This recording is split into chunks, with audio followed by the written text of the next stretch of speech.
5, 4, 3, 2, 1.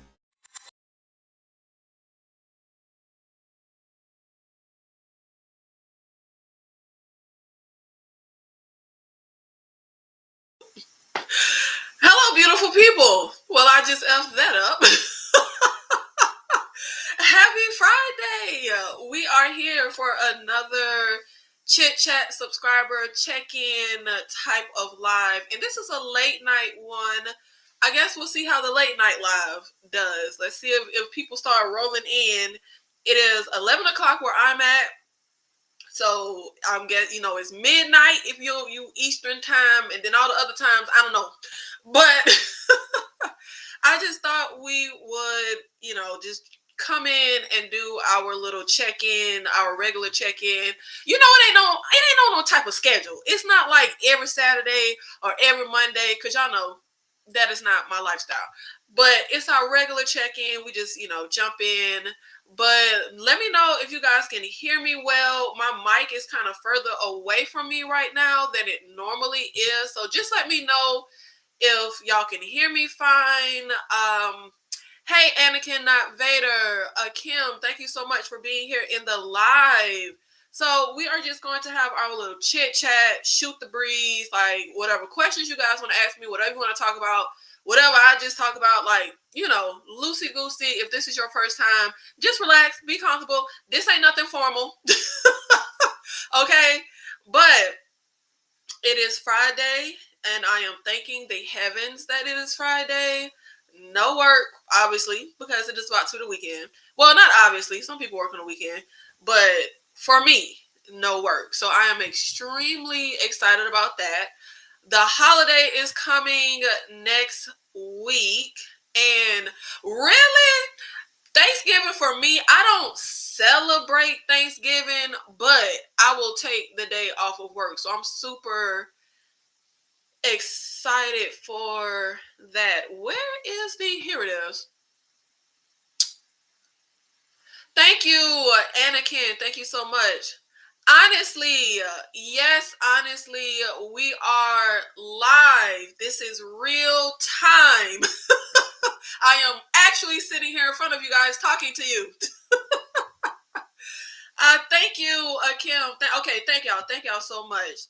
So, yeah, my mic is a little further away from me right now, but for anyone who doesn't know, I literally just moved here to this apartment, and I'm still trying to, get stuff set up. Like, trust me, if I move this camera, it's a bunch of boxes, and it's a mess.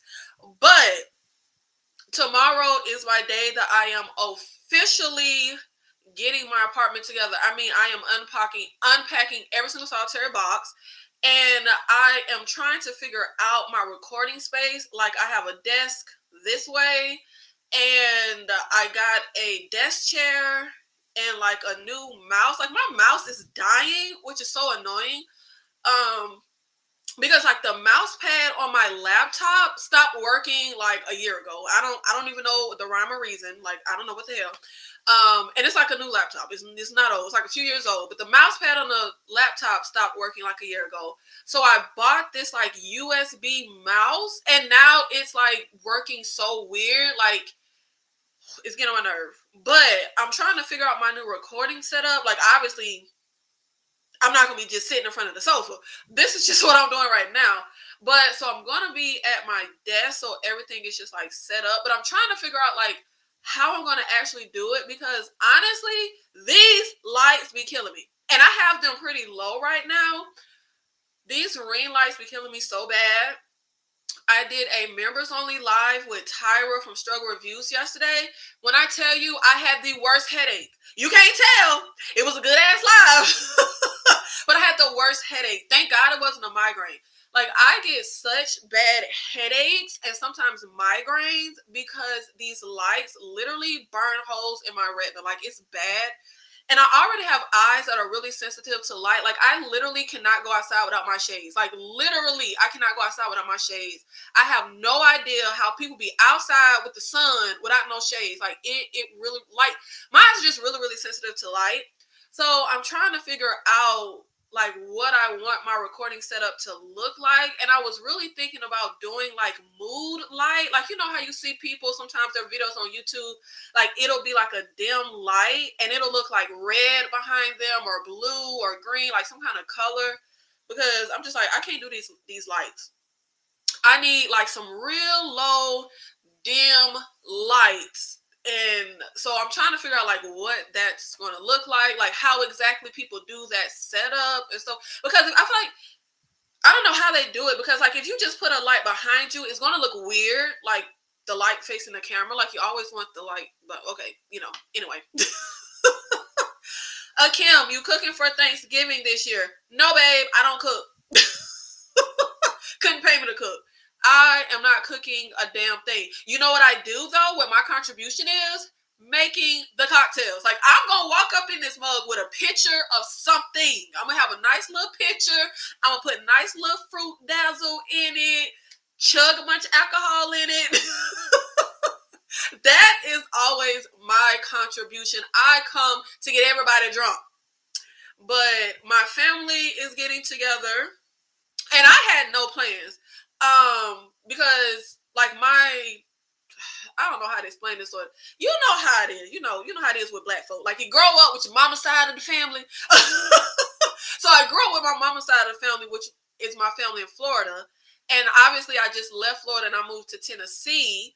And my other side family is up here. And you know how it is when it's the other side of the family. It was the family that I used to like visit during the holidays. So now that I'm here, I had no plans for Thanksgiving. I said, babe, I'm gonna be home. I'm gonna be enjoying my day off. I'm gonna get drunk. I'm gonna watch some movies. Like I was planning on just like chilling and being by myself. And what's crazy is the older I get, I actually really love spending the holidays by myself. Like I don't know if that's weird, but I just love having absolutely nothing to do. Like something about having nothing to do, no obligation. I don't have to be anywhere. Like I don't know. I like spending a holiday by myself.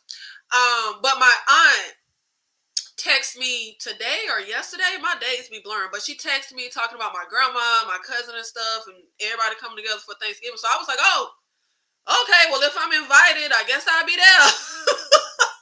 So I'm gonna be with them, and I mean, it's gonna be like a makeshift meal because if anybody is vegan, like when you go to family for like a holiday, like you just gonna eat like a side of corn, like like a potato. Like it's not like, I know this is like the food holiday and everybody looks for. I don't, because nobody gonna go out their way to make no vegan dishes for me. So I'm gonna just be like picking some, and I'm hoping I can. The one thing that I am getting is I asked my aunt, could she please make me a side of collard greens without any meat in it? Because you know how it is, you got to put the smoked meat in the collard greens. So I was like, can I please just get a little side of collard greens that ain't got no dead animal carcass in it? Like, please, can I just get that? So I'll be able to have some collard greens, which I can make a meal out of that. I don't cook, but I will do quick, easy stuff. So I'll do like the boiling bag rice. Are y'all up on the boil in bag rice? Like I'll do that, and I'll top the collard greens on top of it, and probably like maybe my cousin will roast me some potatoes and asparagus, and that's my meal. That's my Thanksgiving, and then I'm gonna get drunk. So that is how my holiday will go. Honestly, okay, making sure it wasn't the other video. Yeah. Do you record on a webcam? Yes, I record on a webcam that is sitting in front of me, and yeah, I need to get like a new one, but I just like, man, look, it's gonna be what it's gonna be. My whole setup is like pretty cheap. I got some pretty cheap lights. I got I think the most money I spent was my microphone. My microphone was like, oh, it was a minute ago. $50 or $60. My webcam that I use, $29. Like Baby, look, just a polo black girl. Trent King, thank you so much for being here in the live. Good Hood Eating is retired. Cooking Hood Good. And yes, it is long since retired. For anyone who doesn't know what he's referring to, when I first ever started YouTube a real long time ago, I actually started with a cooking channel. And I feel like I'm just a strange person. I really feel like I have lived so many different lives and I've been so many different people. Like they've all been me, but it's who I was in the moment. And when I look back, I literally feel so vastly different from the person I was. Yes, I had a cooking channel. I used to cook all the time. I used to be cooking like somebody's grandma. Like, you know how your grandma will cook a feast on a random Tuesday and ain't nobody at her house but like 4 people? That's how I was cooking. I lived by myself. And I would literally cook a whole feast. I will never forget when I was renting this house that I was in. It was my first time having a like fenced in backyard. Baby, that's when I was in my grilling era. Oh my God. When I was in my grilling era, you couldn't tell me shit. Like I bought this flat ass grill. And when I tell you this is the thing. I go through phases, right? And it's like I'll be really like gung-ho and really in a phase. And I just go like all out.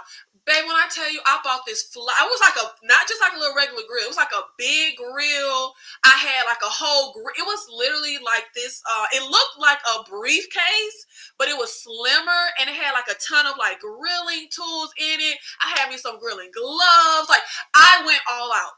And I used to grill every single week because that was the phase I was in. I was obsessed with I'm going to be a grill master and I'm going to be grilling, like, because it was my first time having a backyard. And you know, that was my first time not living in an apartment. And you know, when you're in an apartment, you have like the community grill. I ain't never want to use that community grill. So I never really did no grilling ever before in my life. And my family though, we do, you know how like for Thanksgiving, most people have like the traditional turkey Thanksgiving. We literally never have that for Thanksgiving. Ever. This side of the family, you know, that's what they do. But like the family I grew up with in Florida with my mom, when it was Thanksgiving, we would do like a seafood boil or we would grill. Like we wouldn't do like traditional. So my mom was the grill master. My mom used to grill almost every Thanksgiving. And so when I was in this house, that was like my little mission in my little phase. And it's so weird. Like, is it just me? Like, I don't know. I go through these phases and I'll like buy a bunch of stuff and I'll be like so into it and then over. So as much as I used to love to cook that was years ago.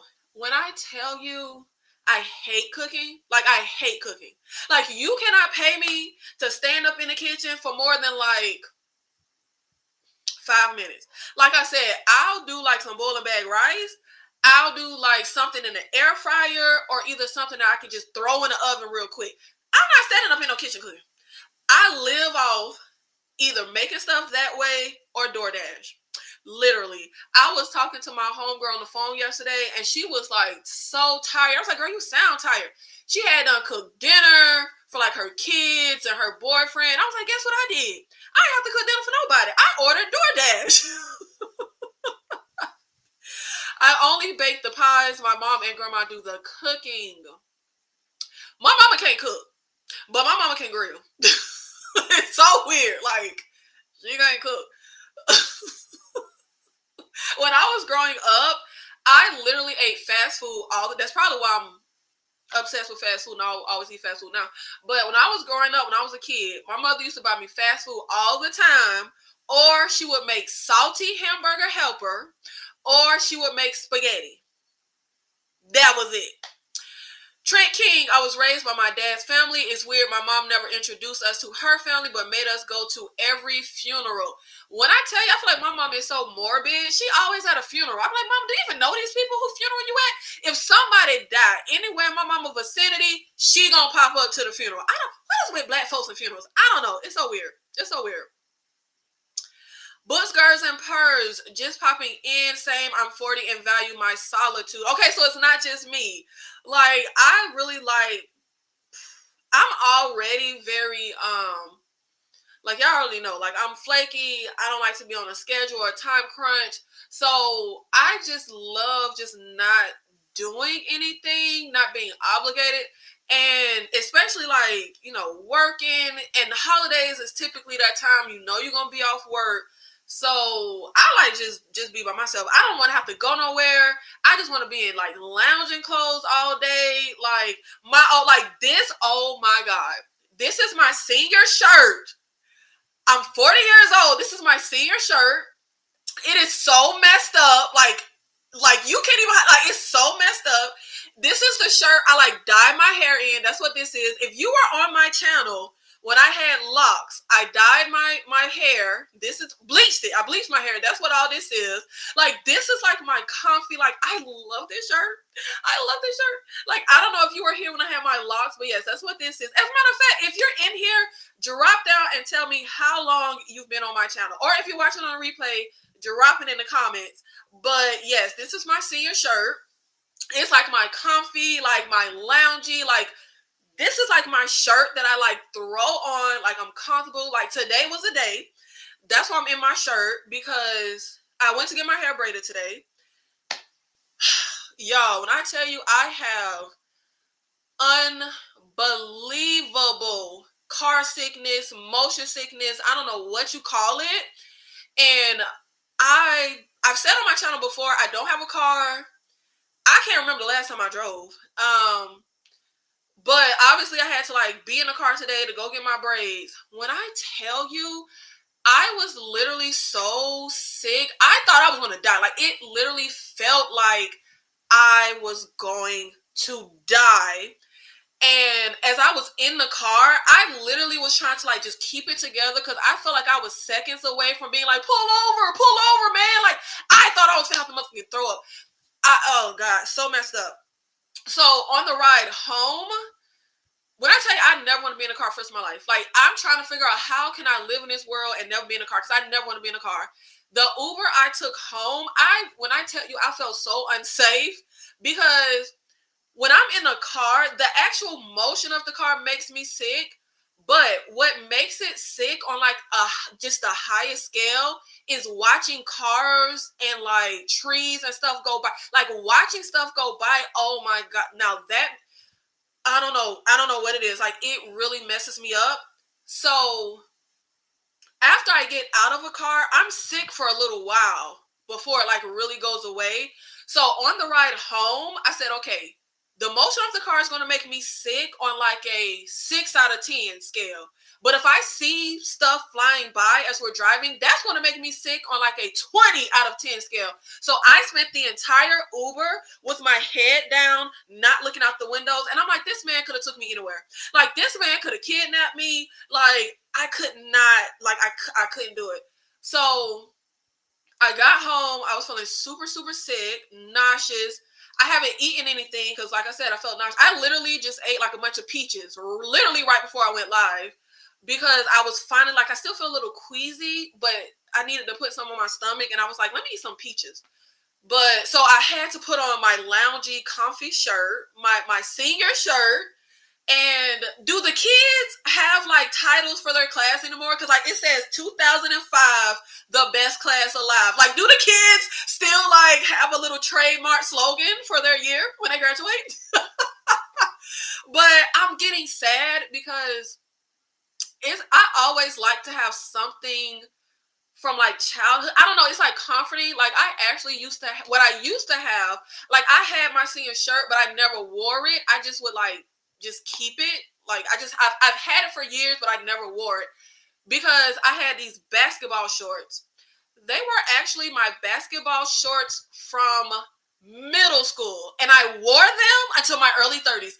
My basketball shorts since middle school, I had them since middle school, and they were like my comfort thing. Those were my go-to lounging type of like thing I would wear. And no, I was not the same size, but those shorts were so ripped up and tore down that the elastic, like the band, got looser and like it was literally, I would have to hold them to make sure but it was like comforting to like wear it. I don't know, but in my early 30s, they got to the point where they were so messed up that I just literally couldn't wear them. And so I had to, sing "See at the Crossroads" so you won't be lonely. I miss my Uncle Charles, y'all, and I had to send them on their way to the pie in the sky.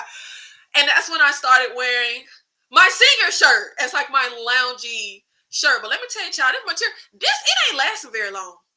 This I don't know. This little baby is holding on for dear life. I don't know how much longer I can even wear, but it's just so, I don't know what that is. It's like so comforting for me to just like, I don't know, have something from when I was younger. And once this is gone, I have nothing. I don't know what I'm gonna do.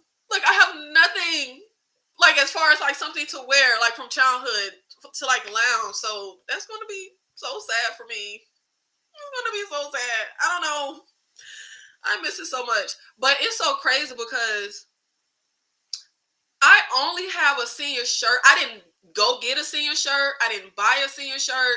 I hated school. I couldn't wait to get out. Actually, if it were up to me, I would not even have a high school diploma right now. I used to beg my mama to let me drop out of high school. Like, literally, I was in like 9th grade. Like, please, Ma, I don't need school. Can I please drop out? Like, I'm going to be a writer. I don't need to be here. I hated school so much. I didn't even want to graduate. I didn't want to go to prom, and I didn't. I didn't want to go on a senior trip, and I didn't. I didn't care about getting a senior shirt. I didn't care about senior activities. I just wanted to get the heck up out of Dodge City. And literally, randomly, some white boy came up to me in the hall and was like, he had an extra senior shirt and asked, and was like, he gave me one. And that is literally the only reason that I have a senior shirt. It is so crazy. I literally wouldn't have a high school diploma. My mama just couldn't ever let me be happy. Just let me live. Like, just let me drop out of school. It's so crazy. When I tell y'all, I used to be dead serious. Like, dead serious. I wanted to drop out of high school so bad. I hated school.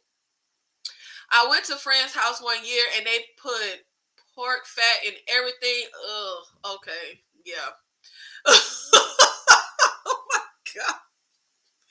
Everything tasted like hypertension. Oh my God. What made you vegan? Well, it wasn't health. It's for the animals and the planet. That is why I'm vegan, because I do not want to ingest suffering. I do not want to be a part of innocent beings suffering. So I feel like it's 2024. I have countless options of stuff to eat that has nothing to do with animals. So yeah, that's why I went vegan. Hey, Joseph Felton, thank you so much for being here in the live. What was your least favorite subject in school? Every single solitary motherfucking subject that wasn't English. And I'm not even being funny. Every single solitary subject. The only class I ever enjoyed was English, because I wanted to be a writer. I loved to read and I loved to write. Everything else, I was like, baby, throw it away. I was very much of the mind when I was younger that I wanted to go to school if I could only go to school for the things that I wanted to learn. I didn't want to go to school for things that I didn't want to learn. I was like, I don't give a fuck about math. I don't give a fuck about science. I don't give a fuck about, like, I cared about language arts, English, like writing, everything else. I didn't care, like, literally at all. But what's so crazy is when I went to high school, because I never liked school, but then when I went to high school, I went to a performing arts school, and my major was writing. So I thought, okay, I could finally have something to look forward to in class, because I would have like 4 classes that's like creative writing. Babe, I hated them classes. When I tell you I hated those classes, I left that. I was at that school for like a few months, and I said, Ma, I don't want to go here no more. I don't want to go here no more. I want to change schools. And she said, you have to at least finish the year. And I was so pissed off. I was so pissed off because I have the type of mother. I wasn't raised with a mother that like forced me to do stuff for the most part, or like her way or the highway. I grew up being able to like have autonomy and make my own decisions from a young age.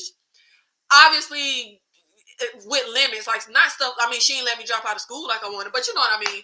So I was actually shocked that she didn't let me switch schools after a few months. But my mother was very big on like quitting, and I was a huge quitter. Oh, baby, I was a huge quitter.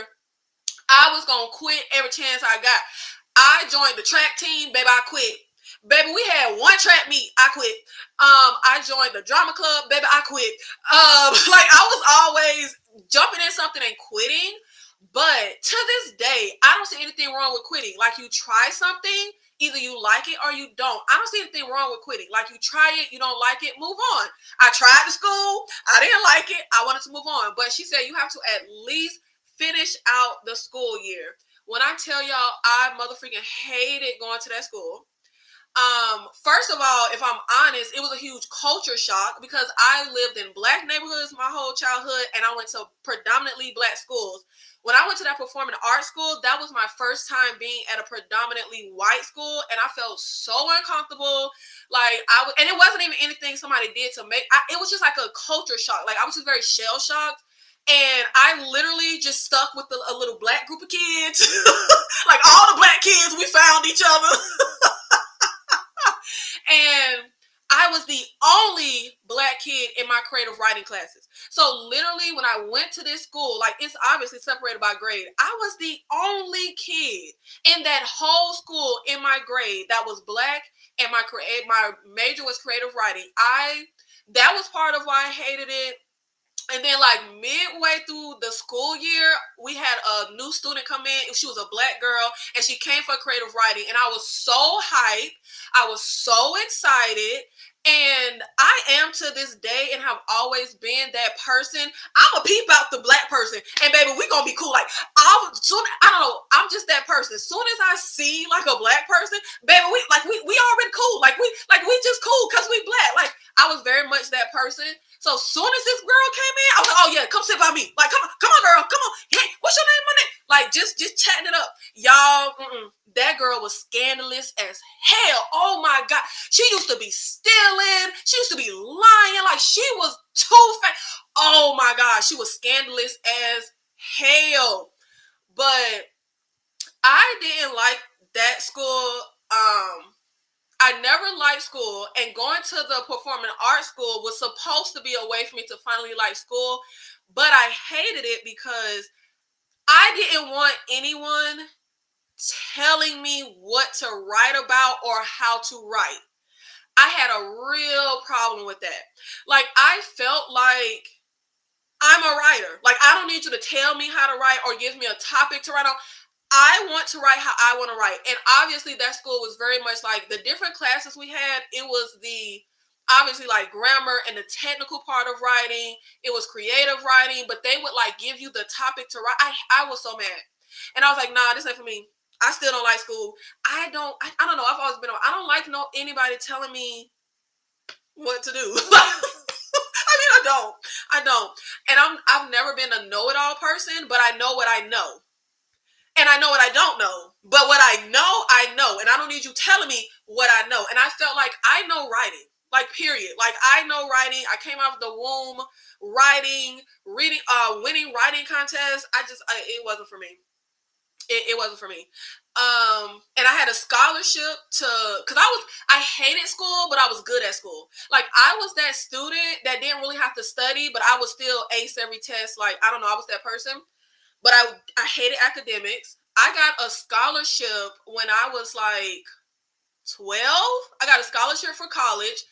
And I'm mad I can't remember what it was called. But it was a scholarship where I could literally go to any college in Florida. And that was this type of scholarship. Now, they wouldn't pay for out-of-state college, but they would pay for any college in Florida.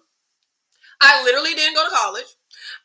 Because I didn't like school. I remember saying, if I could just go for what I want to do and what I want to learn, I'll go. But that creative writing, when I went to that high school, I was like, yeah, even if it's what I want to do, I still don't want to be here. Because I was just very much of the mind that I don't need school. I don't need college. I'm going to be a writer. To hell with all of this. And if I could go back, I feel completely different. I would have took my black ass to college. Take your black ass to college. Like, it just like obviously stuff comes with going to college as far as like financially, but especially if you were in my position where literally they was going to pay my full way to college, like full paid everything. I should have took my black ass to college. Where are we? I was the same way in ninth grade. I wanted out, baby. Look. I forgot. I used to beg for my mama to let me drop out of high school, but I also used to beg, since she wouldn't let me drop out of high school, I used to beg to be homeschooled. I was like, can I please just not go to school? Because it's not only did I hate just school, the structure of school, but baby, I hated the kids. Like, I didn't want to be around them people. Like, when I tell you school was like the fucking Wild West. And anybody from where I'm from, I went to Andrew Jackson. Like, baby, it was the Wild West. After I left that creative right. After I left the performing arts school, I went to Andrew Jackson. And if anybody's from where I'm from, baby, Andrew Jackson is like that school in the movie Light It Up. Have y'all ever seen Light It Up with Usher? Yeah, like it. Okay, I'm being over dramatic. We ain't have metal detectors, but it was the Wild fucking West. I did not want to go to school. Like, I didn't want nothing to do. I didn't want no parts. I did not want any parts in it. Bright Future Scholarship. Is that what it was called? I can't remember. But Trent, you're Floridian, so maybe that is what it was called. I just remember I was in like these special classes, like gifted classes in, was it elementary school or was it middle school? Did I get that scholarship at 12 or 13? I was either in elementary school in gifted classes or I was in middle school in gifted classes, and I got the scholarship when I was like 12 or maybe I was 13. I just remember like it was a full pay. You can go to any college in Florida. You just couldn't go out of state. Wait a minute, you could go out of state, but I think it just wasn't full pay out of state. It was like a certain percentage. I can barely remember, child. I'm 40. Like, that was a long time ago. But maybe that's what it was called. I can't remember. Critical Thinker, thank you so much for being here in the live. Young people need the protective environment of college to mature. I don't know about that, but I do feel completely opposite than I did when I was younger. I used to always say I would never, like force my child to go to college or push, because my mama was pushing. My mama wanted me to go to college, like real bad. She was always like, you're so smart, like you should, like it would be nothing, like it would be so easy for you. And yeah, it would have been. Or that's my speculation, because I was always good at academics. But I feel completely different. I don't want kids, but if I had a child, baby, we're working on you going to college from the time you're like 5 years old, maybe even younger. Like, you taking your ass to college. I'm not asking, I'm telling you, you going to college. Like, absolutely take your black ass to college, 100%. Like, I cannot stand all of this talk recently about like not going to college. No, take your black ass to college. Like, it is so important. Like, a degree absolutely still matters. It absolutely means something. I will never forget working this job. I was working in accounting, and you had to have a degree, but I didn't. But I still got in because I had the experience and I did really well in the interview. Like, they were really impressed. And we had a new girl who started after me. I was training this girl, was doing this job longer than her.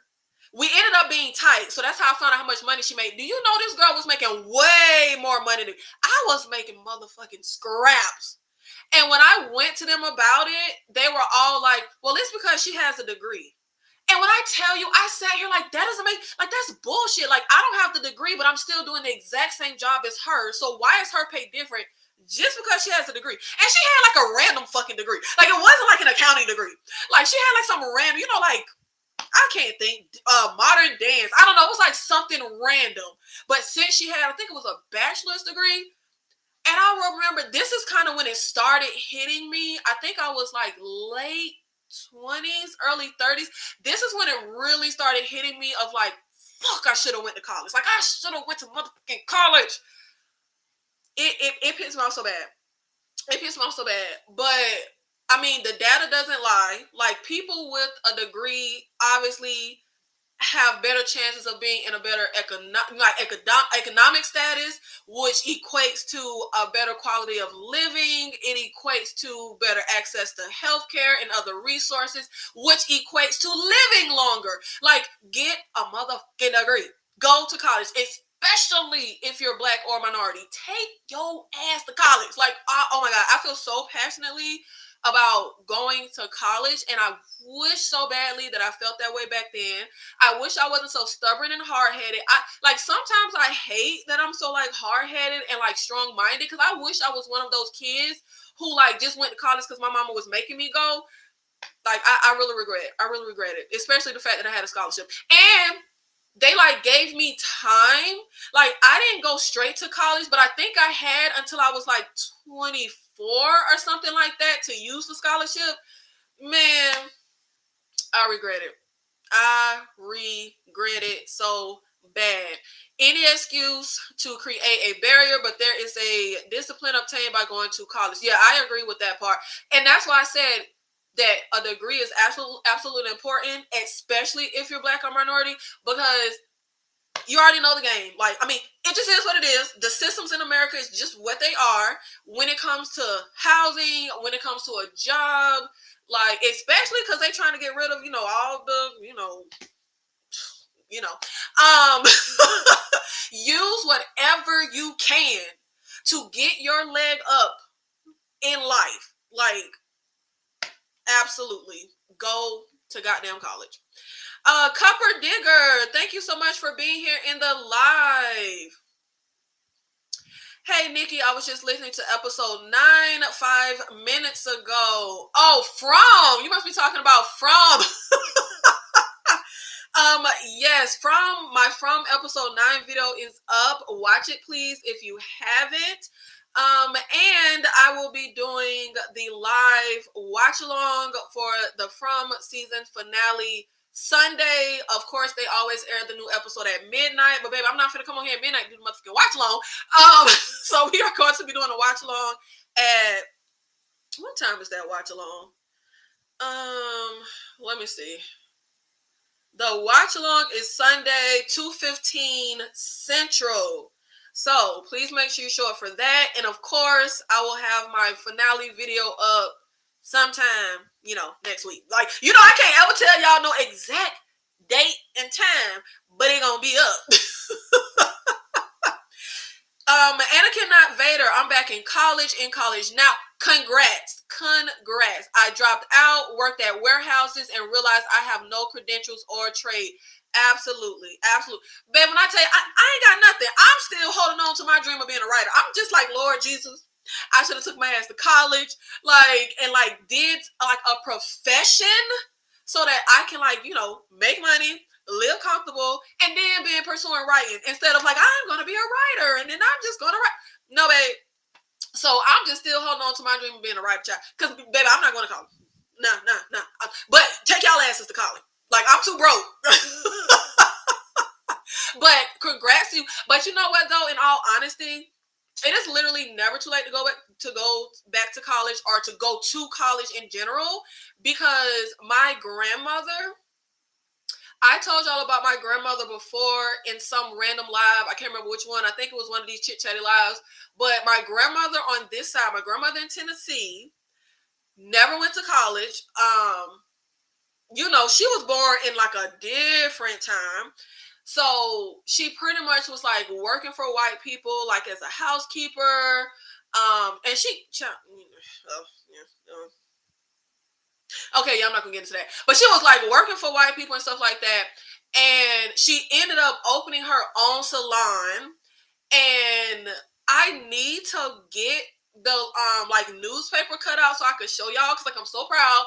But she had like a ribbon cutting, and the mayor was there because it was like the first, is it called integrated? Yeah, integrated, because segregated is separate. It was the first integrated hair salon, and I forget, it was either the first integrated hair salon in Tennessee, or it was the first integrated hair salon in her town in Tennessee. I always mess that up and can't remember, but it was a big deal. Okay, my grandma's shop was popping.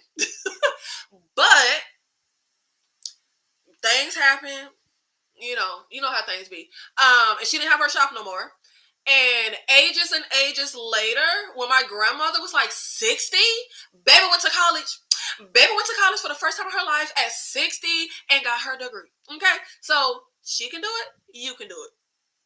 It is never too late. Literally, never too late. Like, if her old ass could do it,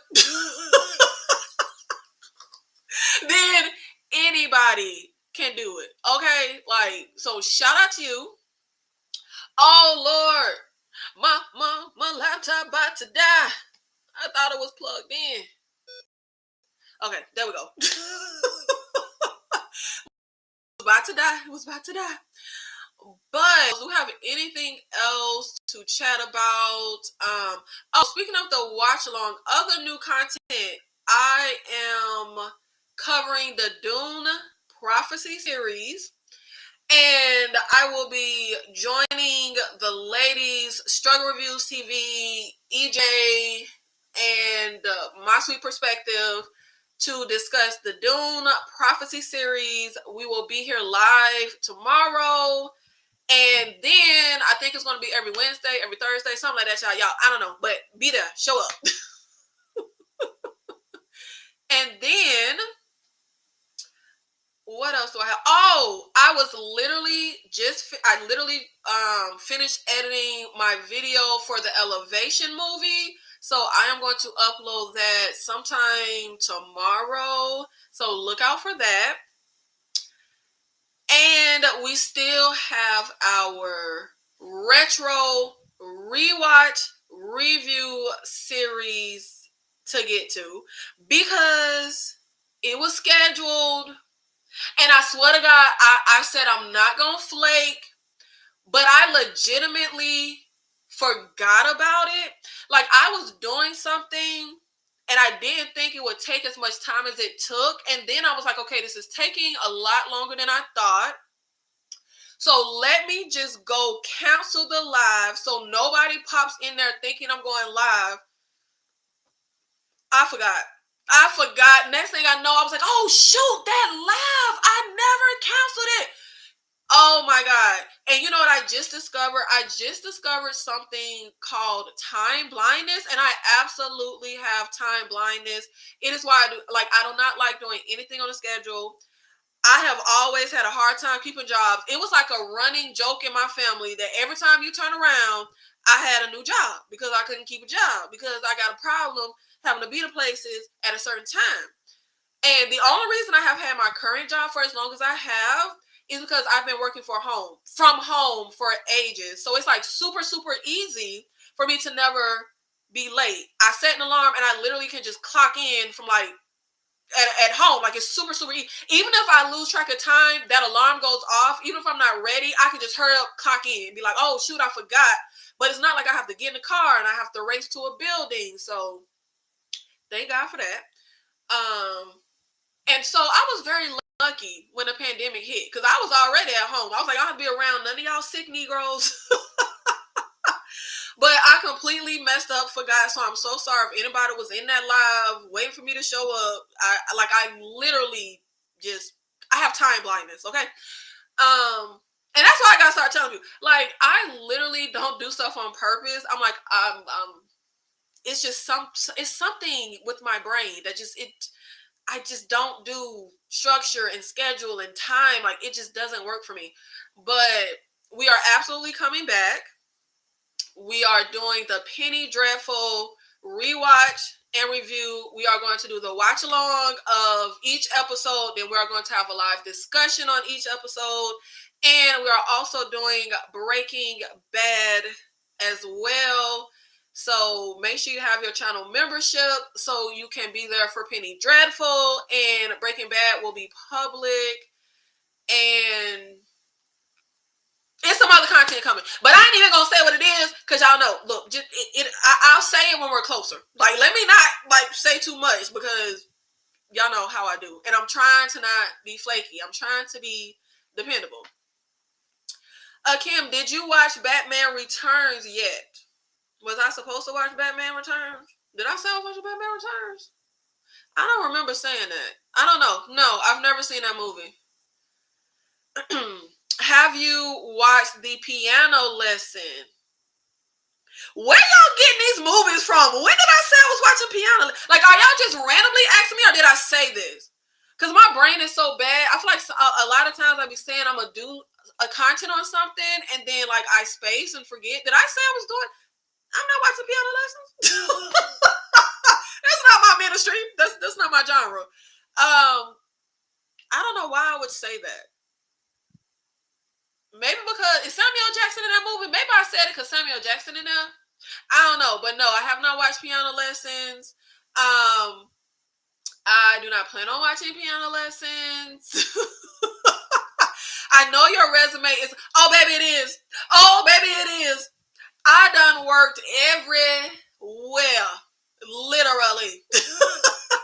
But I got very lucky with this one job I had doing data entry. Actually, I was doing data entry for the accounting department, and the like the lady over accounting was like, "You're so smart, like you could be doing accounting," and she helped me and did a whole recommendation for me. She is the reason I got that accounting job, and I hated that motherfucking job. When I tell y'all, that was literally the worst working experience I have ever had in my entire life. I have never experienced such microaggressions before in my lifetime. When I tell you, I was like in a depression, like that job, but it led me to this job, which is the greatest job I have ever had in my life. So, you know what? Everything comes full circle sometimes, maybe, if you're lucky. We need to co-write and crowd fund a project. Baby, look. I'm a Leah. I'm not Kelly Rowland. Meaning, I'm a solo artist. I am not a group project kind of person. I'm not. You see, I ain't over there with Destiny's Child. And if you don't know what Destiny's Child is, that is Tyra, EJ, Ashley, they little group they have going. I call them Destiny's Child. I was actually the first person Tyra called when she wanted to form Destiny's Child. But I said, baby, I don't do no schedule. So I jump in every once in a while. You know, I'm like the brat on a Survivor remix. Like I pop in and give you a fly little hook sometime, but I'm not a group. I like to do what I want to do, how I want to do it, when I want to do it. If I don't feel like doing something, I don't want to do. Like I'm very literally when I was in school, I would get permission to do group projects by myself. I literally never did a group project before in my life. Because I would always go to the teacher and say, can I be the exception? Can I do the project by myself? And the teacher would say, well, it's going to be double work. I take the double work. I do not play well with others. And I know the truth about myself. I know I don't play well with others. So I don't. That's what happens when you raise the only child. Give y'all kids some siblings or they're going to be like me. Oh, okay. You're randomly. I thought I had, because sometimes I like say I'm going to do content on something and then it never happens. And then y'all be asking me where it's at. So that's why I thought that's what that was. Okay. Watch the piano. That is not, what is that? Tara literally just made me watch. She's got to have it for the first time for that damn live we did yesterday. Baby, why do y'all want me to see? Is there blood? Is there murder? Is there mayhem? Is niggas dying? If not, I am hard pressed to sit through it. I feel like isn't the piano lesson isn't it like a drama? Like some family fighting over some piano heirloom? Am I mixing it up? Isn't that what that is? The piano lessons follows the lives of the Charles family as they deal with themes of family legacy and more in deciding what to do with an heirloom, the family piano. Drama music. This a musical? Oh hell no. Baby, I don't do musicals. Hell no. The only musical I acknowledge is Brandy's Cinderella. Outside of that, I don't do musicals. Absolutely not. No, okay. I advocate for humans to literally stop procreating for at least the next 30 years. But since y'all niggas just won't stop procreating, I need you to give your kids siblings. Yes, I absolutely advocate for siblings. I wanted a sibling so bad when I was growing up. What kind of material you want to write? Like Tyler. Now, Joseph. Now, baby, I thought we was cool. I thought we was cool. Why the hell you just put me in the category with motherfucking Tyler Perry? Hold on now, baby. Hold on now, baby.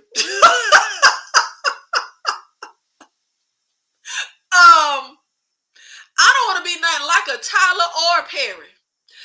No, sir. No, sir. I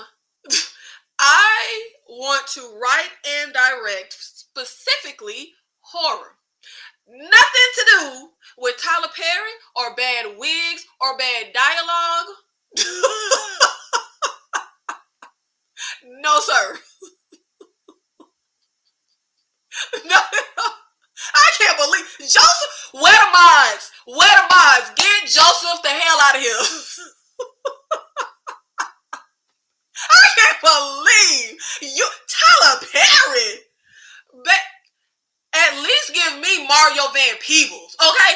At least give me Robert Townsend. Give me a nigga with some talent, okay? I cannot believe you just said Tyler motherfucking Perry? Perry? The hell? Oh my God. I don't remember that. Let me make sure I remember this. Because my memory bad, but I don't remember this. Oh, Joseph Felton compared me to a motherfucking Tyler Perry? All right, Joseph, don't you... Baby, look.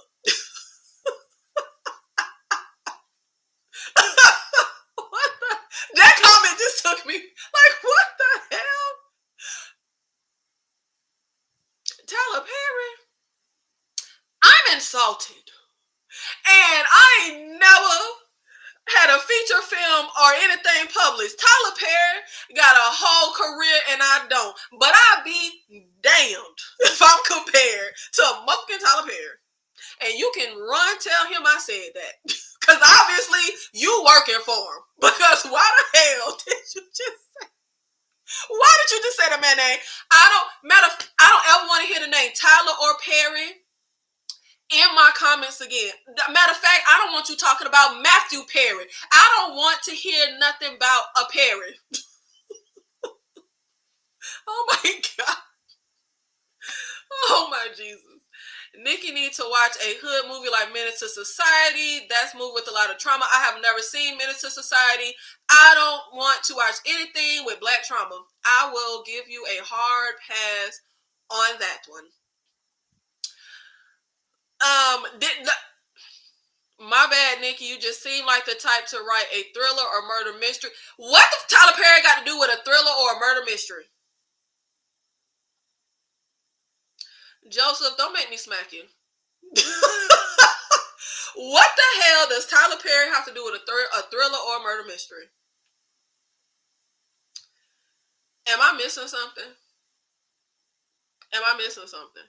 What? The thriller, murder mystery, and Tyler Perry all in the same sentence? I'm very confused. I'm very confused. Do you plan on writing a slasher mystery or creature feature one day? I plan on writing a creature feature one day. I plan on writing a slasher one day. I plan all those things. All those things. And I will say that is the one thing that I will give Tyra for having me watch that damn She's Gotta Have It. I absolutely love Spike Lee. Spike Lee,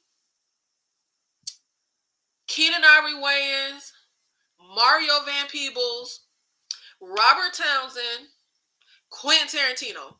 Those are my absolute 5 most inspirational director, writer, so much respect for them. But it is a lot of Spike Lee movies I've never seen because they're just not my ministry. I've never seen Do the Right Thing. And my mama told me I'm not black because I never saw that. And I never saw She's Gotta Have It. Tyra had me watch that damn movie so we could do a muffin discussion about it. Check the video out because it was a good ass discussion. But that movie is not my ministry. However, on a technical front, I can absolutely see why that was like the catalyst and start to Spike Lee's career. Like visually and on what he did with such a minuscule budget, like you made a full feature length movie on that tiny ass janky budget, and the movie did not look or feel janky, and the actors were actually talented, and like that movie was amazing. And the only thing I'm gonna give Tyra is I feel like it was extremely inspiring for someone like me that wants to direct, because I've been talking about doing my short film for like 100 years and I ain't did it yet, because I very much be feeling like it has to be perfect and I gotta have X amount of money and I gotta have X amount type of equipment. But that move was so inspiring, and I was like, you know what? Let me get my black ass up and just put together a little budget and grab me some, actors in college that's trying to like, I can't pay you, but look, this could pad your resume. Like, you can come get some experience. I was like, you know what?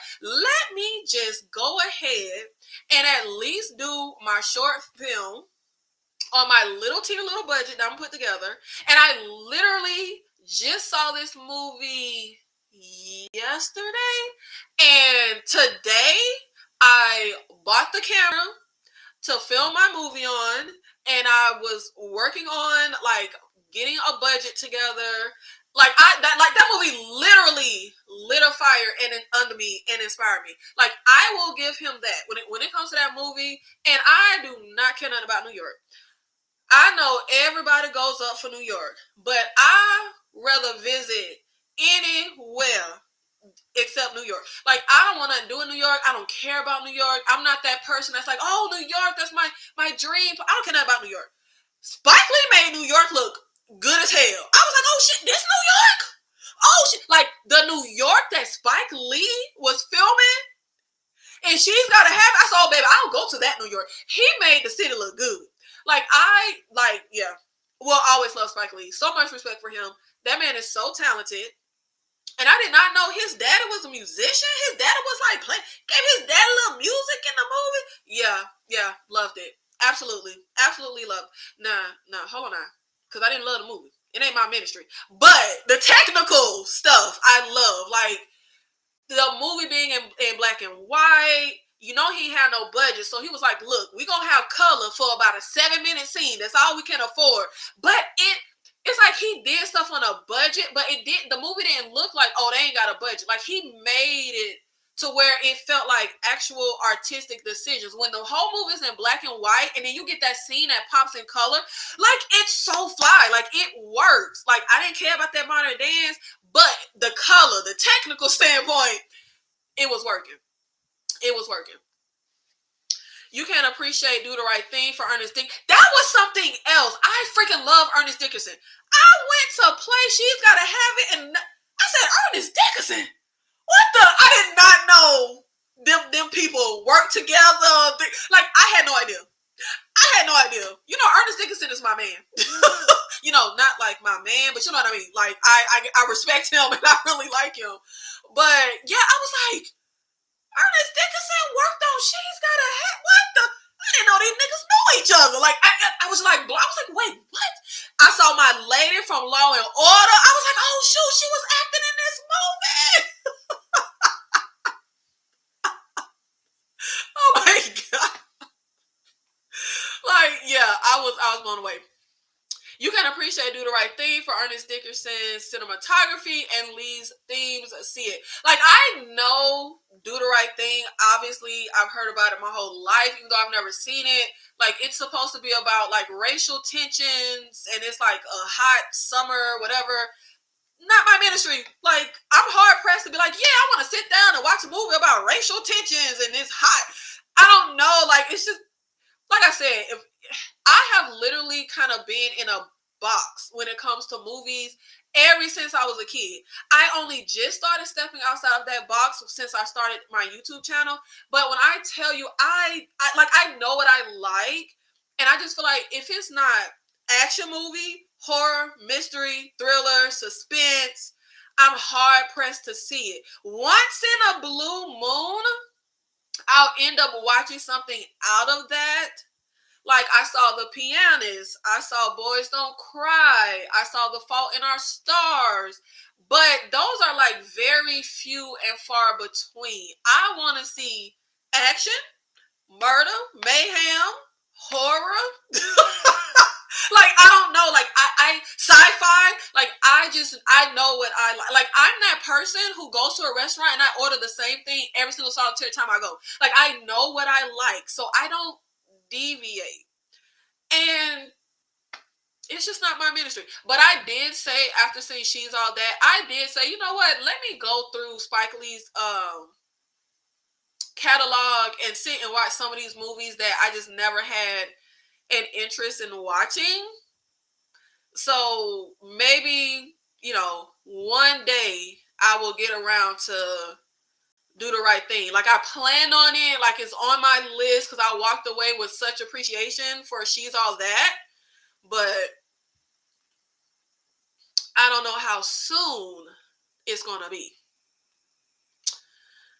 Stretch Nikki, you can watch films for different reasons. I watch films to be entertained. Period. But I did say I've been stepping out of my comfort zone. I did see She's Gotta Have It. I didn't say Tyra get to go to hell. Like, I watched it. So I'm doing it. I'm doing it. I'm doing it. Okay? Just like a little bit. Like a little bit. Oh my gosh. New York seems too much, especially for me, for my anxiety. That's exactly how I feel. New York, I don't know if it's because I'm Southern, but New York seems way too, like, hustle, bustle, fast-paced, dirty, loud, congested. There's nothing about New York that appeals to me. Like, nothing at all. I want to walk slow down the street. I feel like anytime you see something with, like, New Yorkers, they be hustling. They're very hustle and bustle. They'll be cursing me out to get the fuck out their way.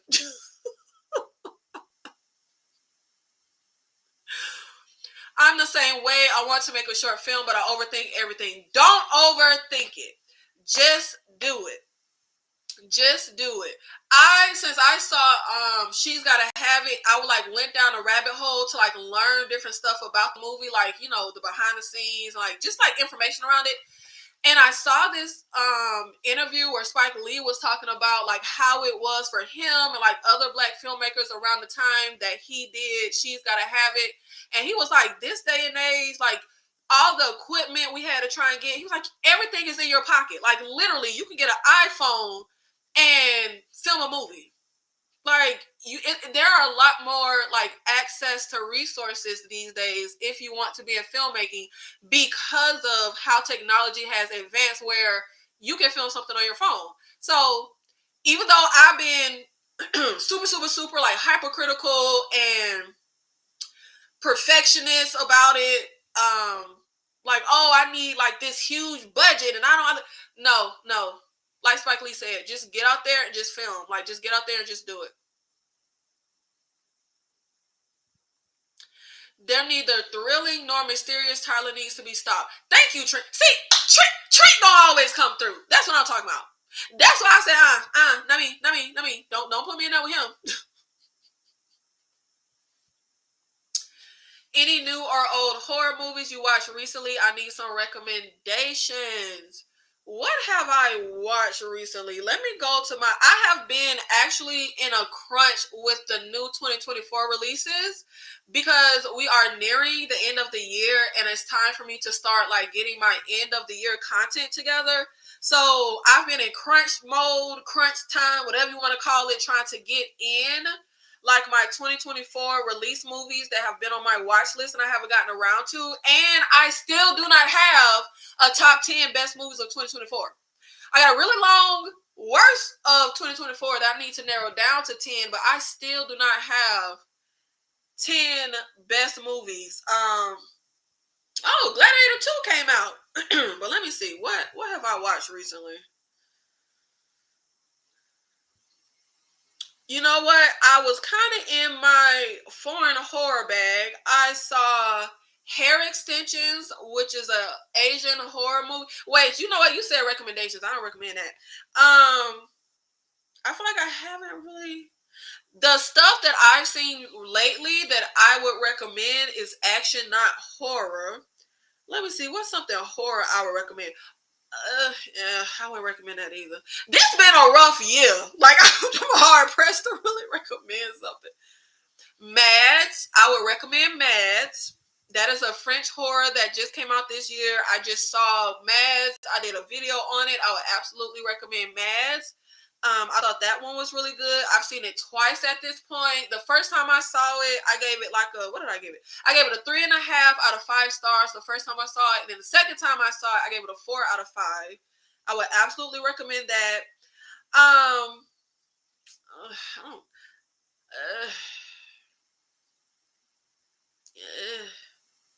You know what? It ain't been a good year. Let me go to some old stuff. What about some old horror movies? Because it's really, outside. I feel like it's been some really, oh my God, it's been some amazing action movies this year. But I don't really have many horror movies this year that I would recommend. Oh my God, like I'm really scrolling here on my stuff I've watched, and I don't really see any new releases that I would really recommend. Okay, so if old stuff is okay, I would recommend a movie called The Devil's Candy. That one is really good. I'm not the biggest fan of found footage, but I actually saw a found footage movie called The Sacrament that I actually enjoyed. I would recommend that one. If you want like comedy horror, there is a comedy horror called The Night Watchman that I thought was the greatest thing I ever saw in my life. It's about these it's like was he a zombie or a vampire? Vampire. It was a vampire killer clown that was turning other people into vampires, and you get this group of like people in this office building. They're trapped in the office building, and they have to band together and try and fight these vampires and fight the lead like clown vampire. Is super hilarious, really good. I do have one from this year that I would recommend. It's a horror movie called Last Straw about this girl who's working the late night shift at a diner. She's there alone, and all of a sudden this group of masked men come to like attack her. That one I had a lot of fun with. That one is really good. Yeah, I don't really have any new horror that I can recommend. It's been a rough year. For me personally, I think it has been a pretty rough year for horror. I have not been very impressed. Yeah, I don't really have new release horror movies I can recommend for you. I would recommend. It's not new. Like I said, I don't really have new stuff to recommend. There is an African horror movie called, I hope I'm pronouncing this right, Salom, SALOUM, from 2021. That is so good. But let me not hype it. Let me not say so good. It's a good movie. I'm trying to remember. It wasn't in English. No, I think they were speaking French or something. But I don't have a problem with subtitles. If you don't have a problem with subtitles, I would absolutely recommend this movie. I really enjoyed it. It's about this group of mercenaries who end up coming across something supernatural. I don't want to say too much, but I would absolutely recommend that one. But yeah, I don't really have any new horror movies to recommend. All I got to recommend are old horror movies. I just got old horror movies to recommend. I really do not have any 2024 horror. I only have the same 2024 horror movies that I've already talked ad nauseum about that I liked. Oddity, Trap, Romulus. I feel like I'm forgetting something. But yeah, I don't really have much for 2024. Oh, Amy! Amy sent me a cash app to money towards my short film. Thank you so much, Amy. I really appreciate that. Thank you. When I win my Oscar for Best Director, Amy,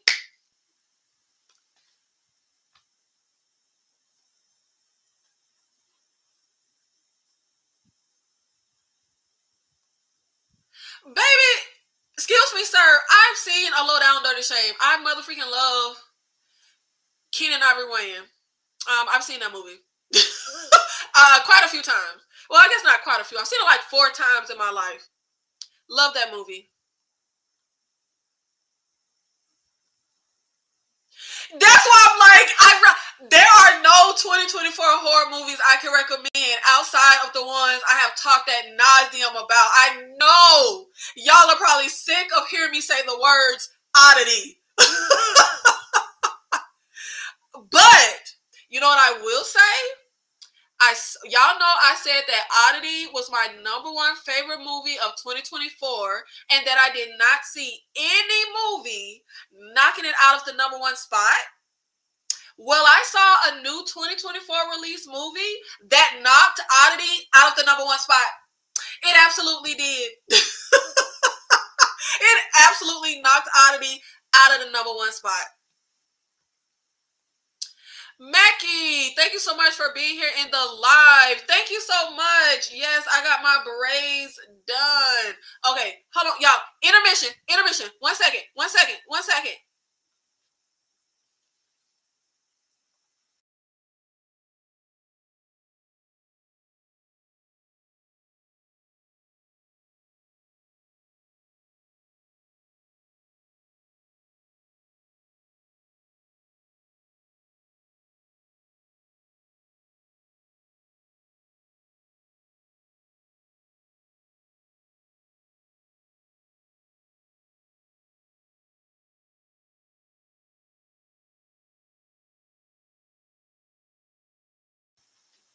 Okay, sorry, back. Let me tell you how these Africans keep doing me, child. So, the last time I had braids, I went to the Africans, because you know they're gonna be quick. It's gonna be like 2 people on your head at one time. And I really like these people because they did not braid tight. I am extremely tender-headed, okay? Extremely. You not finna rip my edges out. You're not finna tear my scalp up. But even though her braiding is really, really good, like as far as like not being tight, combing through my hair, parting my hair, baby, she was of the devil. Like I was like, baby, this is hair of wool, okay? This is Jesus hair. You cannot be combing through my motherfucking hair.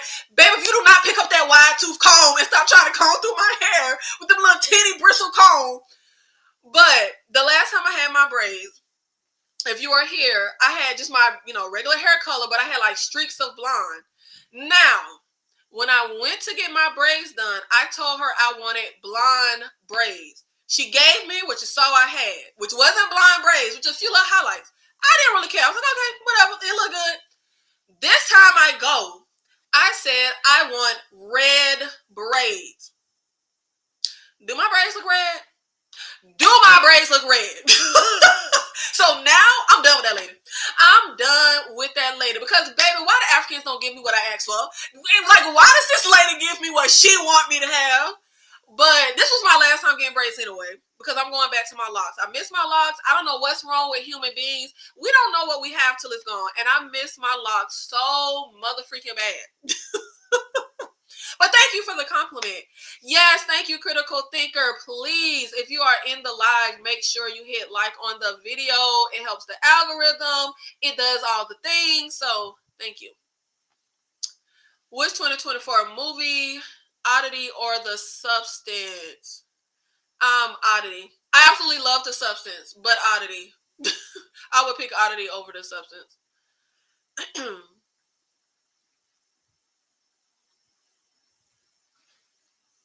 Don't forget your video of favorites. What video? Favorite what? What are we talking about? What are we talking about? Don't forget your video of favorites. I don't know what we're talking about.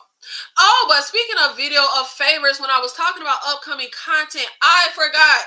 I have an upcoming live scheduled for next. When is it scheduled? Is it next Saturday? I am doing a tier list ranking of. Okay, so it started off where I was going to do a tier list ranking every single horror movie, monster or villain, monster and villain. Baby, that's psychotic. I don't know why the hell I even thought about that, because that's obviously way too many monsters and villains. But I couldn't do every single solitary one, but it is going to be a massive ranking. As a matter of fact, let me give y'all a sneak peek of what you. Oh hell, oh Jesus, are you kidding me? Oh my God, what the. Oh Lord Jesus. Okay, never mind. Shit, what the. I will be doing a live ranking horror monsters and horror villains. So, like, you know, the creatures, the monsters, the villains. It won't be every single solitary one, but it is a massive list. And I was just gonna show y'all, but I went to the tier list thing and I literally uploaded like 103 monsters and villains. Why I just accidentally clicked the wrong thing and erased all but 5. Now I gotta do all that shit again. Y'all, I'm so pissed off. I should see this what I get for trying to like show y'all something. I'm so mad. I'm literally so. Do y'all know how fucking long it took for me to upload 103 fucking images? Like, I'm so pissed off. I'm so pissed off. I don't know how I just did that. Oh my God. Oh, I'm so pissed. Oh my God. Okay, Jesus Christ. I'm devastated. I don't know how I just did that. Oh, God, whatever. Y'all show up to the live. Because now I got to do the work again. But it's going to be, what day is it? I think it's next Saturday. It's the 30th, November 30th, 7:45 p.m. Central Time.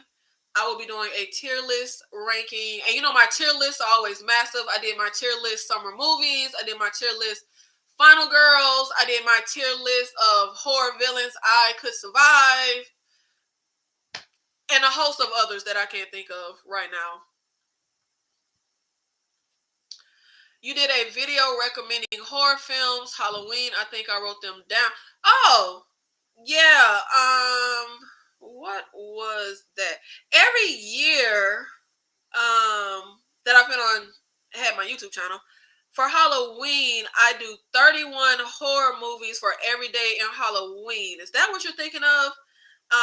Yeah, I do 31 horror movies for October, 31 horror movies for every day in October for Halloween. I did one for 2024. I did one for 2023.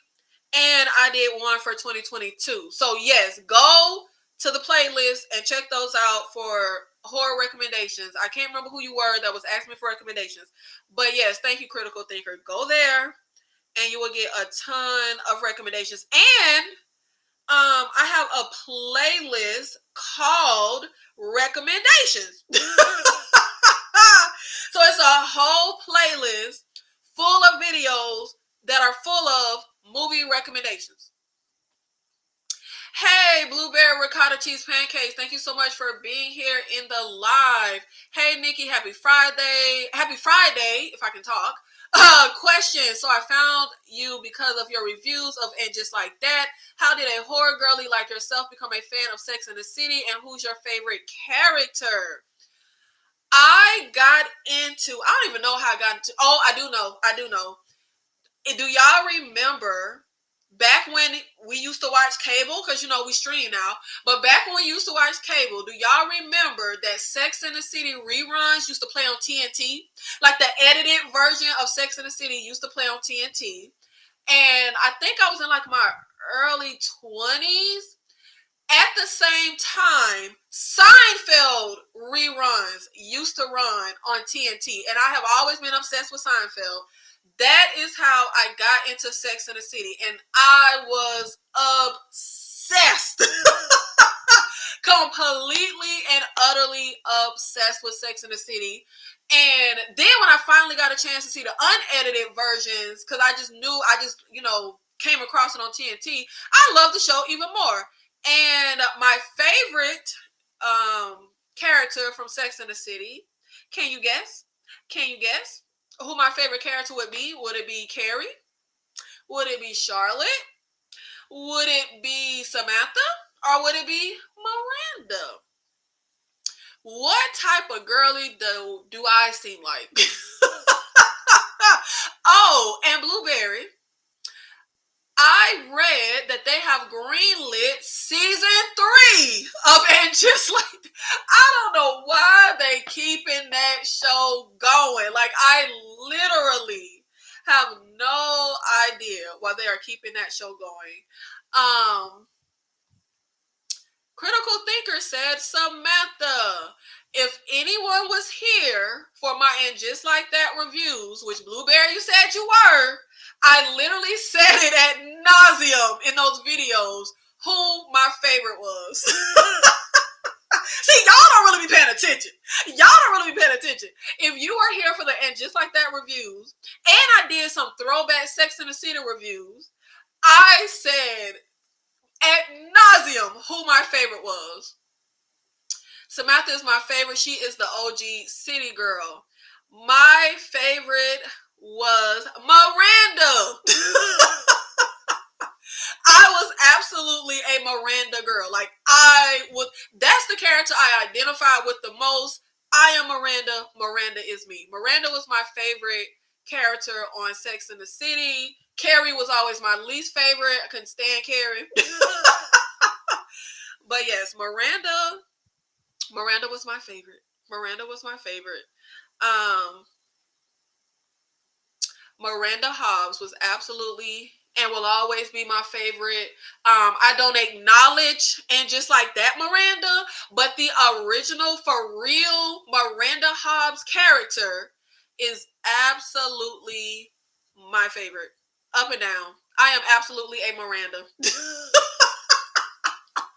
Because you know, back in the Sex and the City days, that's what the girls you used to say, like, I'm a Samantha, I'm a Carrie, I'm a Miranda. Absolutely.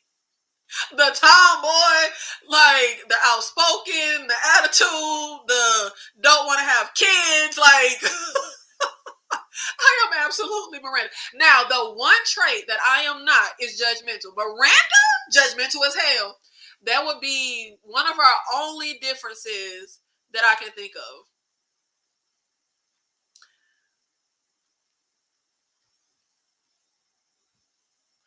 Joseph, Lord Jesus, when I'm done with the loose natural. Give me my musky locks back.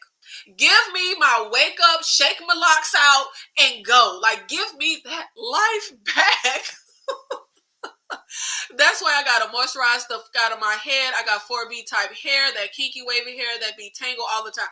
I just say I got hair like Jesus. Hair of wool. It shrinks to the max. My hair literally looked like this short. I went to blow out my hair because you know the black girlies know you got to blow your hair out before you get your braids if you're natural. I went to blow my hair out. I said, "Bitch, where does hair come?"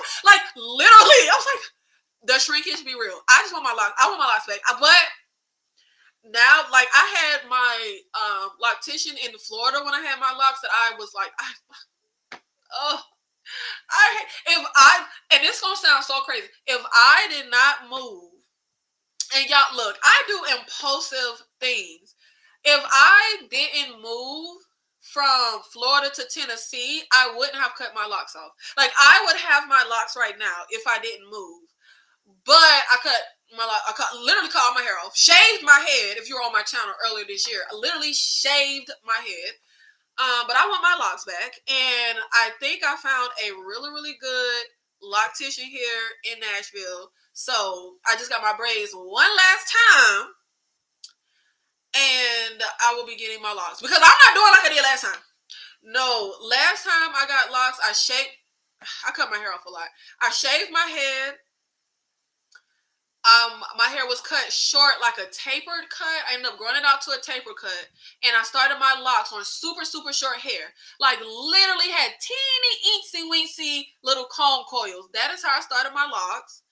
Started from the bottom, now we're here. Started off with teeny little comb coils to long hair. And this time, I'm not playing that game. I'm too grown. I'm 40 years old. I don't have time to be walking around with no little teeny little sticking up upside your head. No, I'm doing lock extensions this time.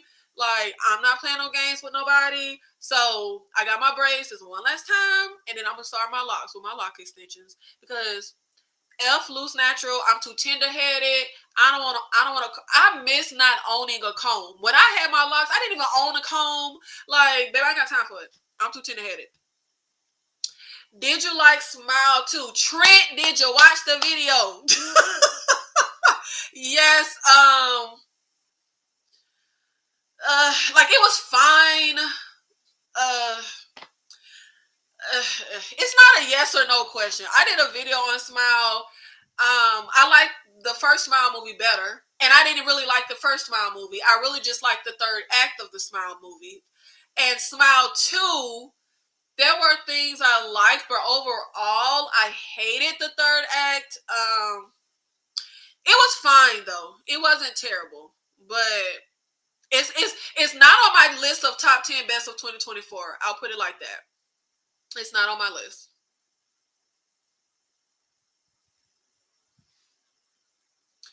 Movie suggestions out of your comfort zone. Boomerang. Hell no. I'm not watching Boomerang. No. I do not do rom-coms. I'm not a romance girly. Nope. Don't want to do with it. Give me something out of my comfort zone that I can actually get something from and might like. Boomerang? No, sir. I'm not doing romance. I'm not doing a rom-com. You think I'm finna spend my free time watching a romance? No. But thank you for the suggestion, sir.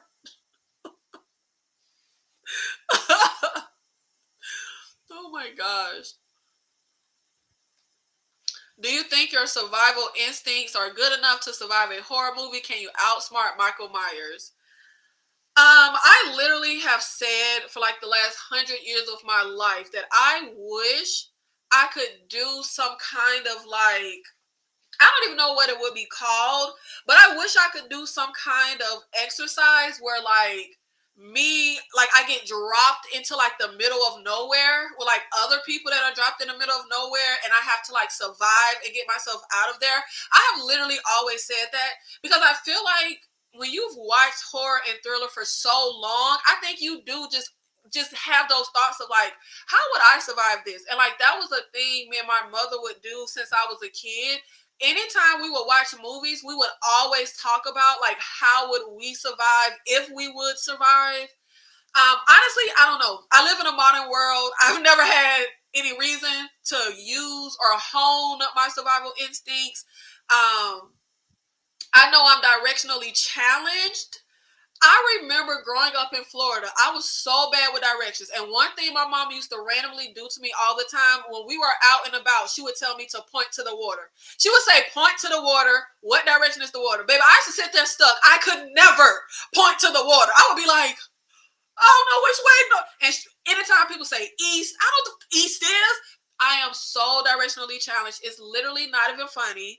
Like, I know people who can drive somewhere one time at night and know how to get there from multiple routes. I can drive to the same place in the daytime 30 times and I don't know how to get there. And once I do know how to get there, I only know how to get there the one route that I kept taking. Once I got I'm so directionally challenged. So I know I wouldn't survive a situation where I need to use that. Like I wouldn't survive in the game when he was out in the woods, baby. I wouldn't know left from right. So something like that, I don't think so. But what I will say is I don't think, you know how you see a movie like Night of the Living Dead, for example, or any movie where there's a group, and you know how you have the person who takes charge and is coming up with ideas. You have the person that's the a-hole. You have the person that's scared and panicking and crying. I feel like I don't think I would be the person that steps up and is the leader. I have said forever, I don't want to be the leader of nothing. Everybody who be talking about wanting to be an entrepreneur and own your own business, who want to be over employees? Like who? I don't want no responsibility over nobody. I don't want to have to make no decisions. I would absolutely not be that person. I also don't think I would be like the scared, crying, panicky person. I feel like I would just more so be like kind of scared, but I would be more silent. Like I feel like I would just be quiet. And I think when push comes to shove, I would like step up and take action. Like if something was happening, I would just, you know how you see something and they just let somebody die and you be like, you ain't gonna jump in. I think I would jump in, but I think I would be just more silent because I feel like that's me in real life. Like if I'm nervous, I tend to get really, really silent. Like I don't really say anything. So I feel like that's how I would be in like an emergency situation.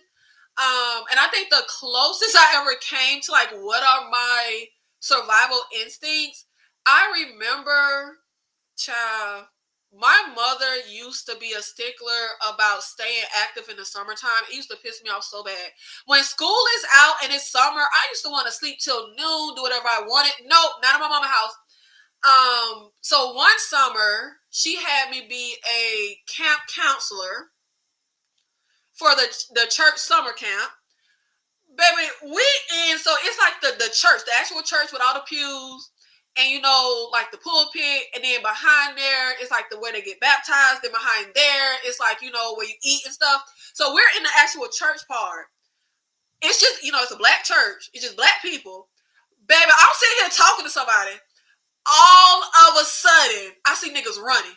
When I tell you I took off running, we ran all the way outside, crossed the street, and up the block. By the time we got up the block, they stopped running, so I stopped running. And I was literally panting. And I was like, why was we running? So I feel like I would not be the idiot where something happens and I'm just standing there like, look, baby, if you running, I'm running. So I think I might have some kind of survival instinct somewhere in me. But like I said, I've never been in a situation to use or hone any type of survival instincts. I just always say, if I'm in a horror movie situation, I just at least want the chance to fight for my life. Like, I want to live no matter what. I don't care if it's a post-apocalyptic world. I don't care how bad the life is. I just want the life. Like, I don't care how bad it is. I just want to live. So I don't want to be that person in a horror movie situation where like you literally can't even fight for your life. Like I don't want to get like blitz attack or something, or like I forgot the movie, but it was a movie where somebody would walk by you and touch you, and when they touch you they put something on you and like you had no way to fight it, you would die. I don't want to be that person. And if I have to die, still, I want to be able to fight for I at least want to fight for my life. Because I just feel like no matter what, baby, I want to live. Like, I want to live. So let me fight. Let me fight for my life. But it's always other people that get you killed in a horror movie situation. It's really never you. Somebody in the group does something stupid, makes a bad decision, and gets other people killed. That is usually how it happens.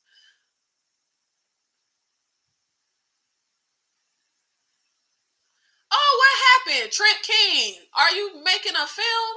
I missed that.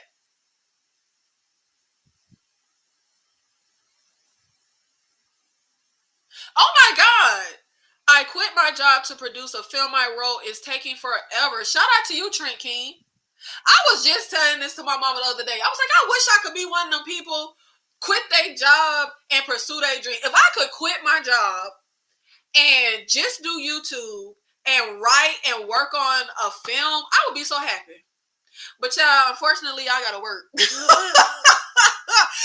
But if I would, I know someone who cashed out their 401k, and the penalty on that is crazy. But I know someone who cashed out their 401k to do their dream full time. I'm like, baby, if I had any type of something to cash out, something to pawn, something to sell, child, do you know how quick I would do that? But shout out to you.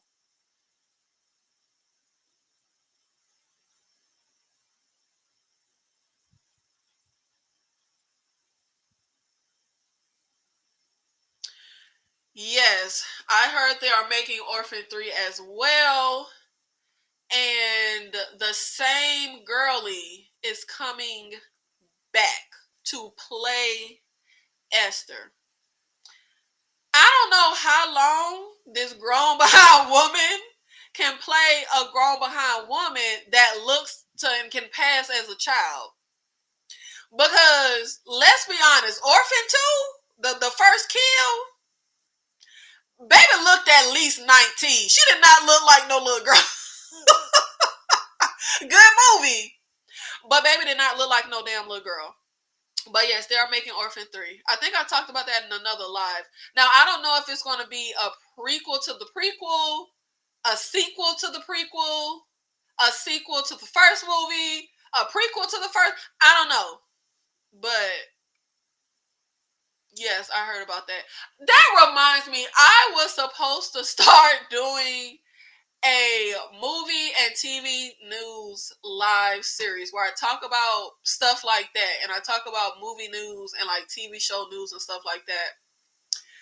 I just haven't found the time to even get that off the damn ground. And I feel like movie news and like exciting good stuff, it's not like regular, like you have sometimes you get like really good stuff and then there's nothing. Sometimes it's really good news, no news. But I was supposed to do that. I'm always trying to start a project and then I don't see it through.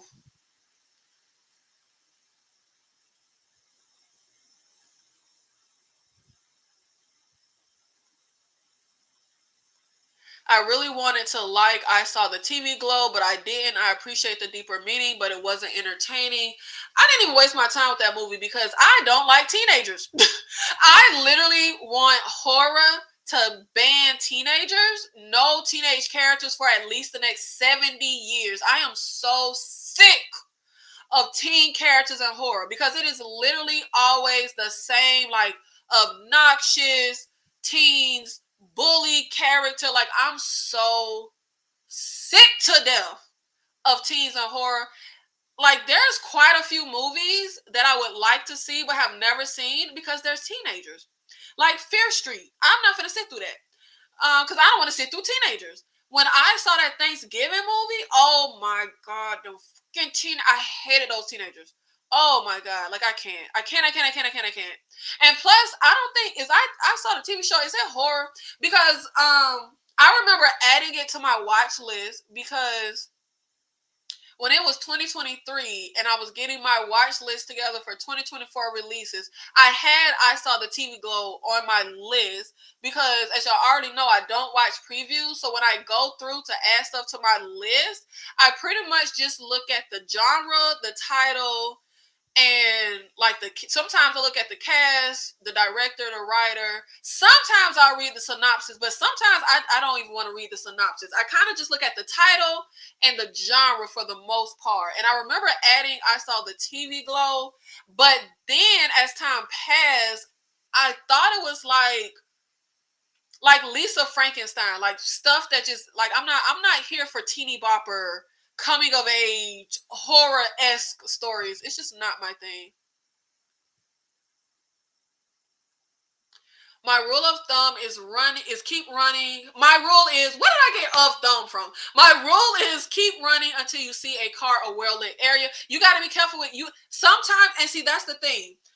If your plan of action is just run, you could get got. Because what if there are traps? You know those horror movies where you're running and you step in a trap and next thing you know your leg cut off or something? Sometimes that ain't gonna be the right move either.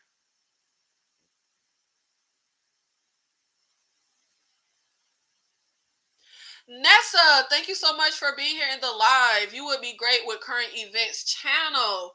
I have no interest in current events, but I would like to do my movie news segment that I said I was going to start that I never started. But that's one of those projects that I'll get to eventually. like it's not gone forever. I'll get back to it. I'll eventually do it. Like that's just how my brain is. Like I don't know. My brain just I just get ideas and then also sometimes I get an idea and I'm like, but is that type of content going to do well? Like then I go down that rabbit hole. Because the second something don't do well, I'm just scrap it. That's why I stopped covering that Walking Dead spinoff Daryl Dixon. Like, oh well, they're not showing up for this. So I don't know, I go through it's like a whole thing. But of course I just have my natural, I be talking about what I'm gonna do and I hardly ever do it. But I did see something where it was saying that some people who are neurodivergent and stuff, you're not supposed to talk about your plans or what you want to do because apparently you get a dopamine hit or a dopamine high when you talk about the stuff you want to do. And since you already get that high, you're less likely to ever actually do it. So maybe that be my issue because I do that a lot. I'll be real gung-ho and talking about doing something and then I actually never do it. So maybe that's what happened. Maybe I get that dopamine hit just talking about doing it. So I never actually follow through and do it.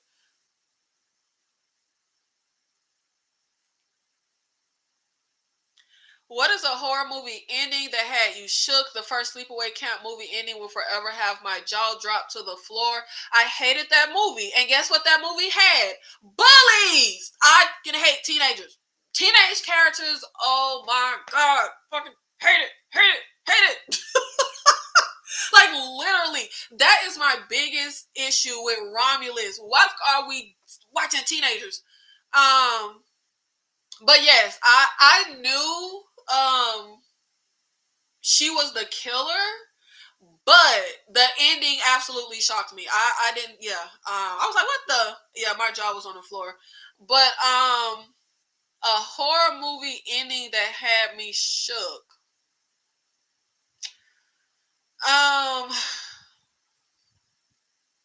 This one of them questions I have to think because it's nothing coming to me off the top of my head. I mean, obviously, The Sixth Sense. I was shocked when we found out that Bruce Willis was a ghost, and I was mad at myself for not seeing it. Because when I was a kid, I used to pride myself on being like, "Oh, I called that," and I was so pissed that I did not call that. But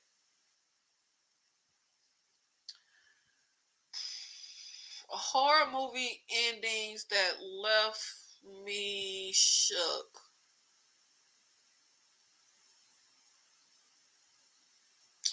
I don't know. I can't think of anything off the top of my head.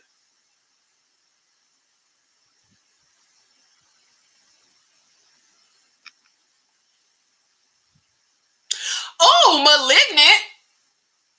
I don't know if I was necessary.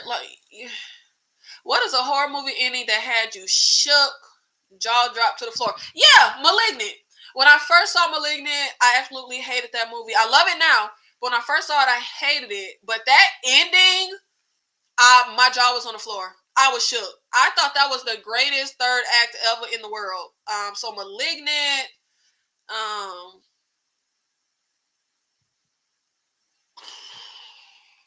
Oh, Don't Be Afraid of the Dark. I think Guillermo del Toro did that movie. It's a horror movie from like the early 2000s. Stop sleeping on the early 2000s horror. I don't know why the horror community literally craps on the early and mid 2000s. That early 2000s horror is so good. There's a horror movie that I literally never hear anyone talk about. Don't Be Afraid of the Dark. Wasn't it Guillermo del Toro? Let me see. It was Katie Holmes. She was like dating this guy. He had a little daughter, Guy Pearce. He had a little daughter. They moved into this house. It's like a very supernatural movie. Yes, it's Guillermo del Toro. He was the writer. That ending, that's the ending. Don't Be Afraid of the Dark ending. Oh my God. Yeah, I about fell the hell out. I think Don't Be Afraid of the Dark is one of the greatest horror endings ever. But yeah, that's the only ones I can think of right now.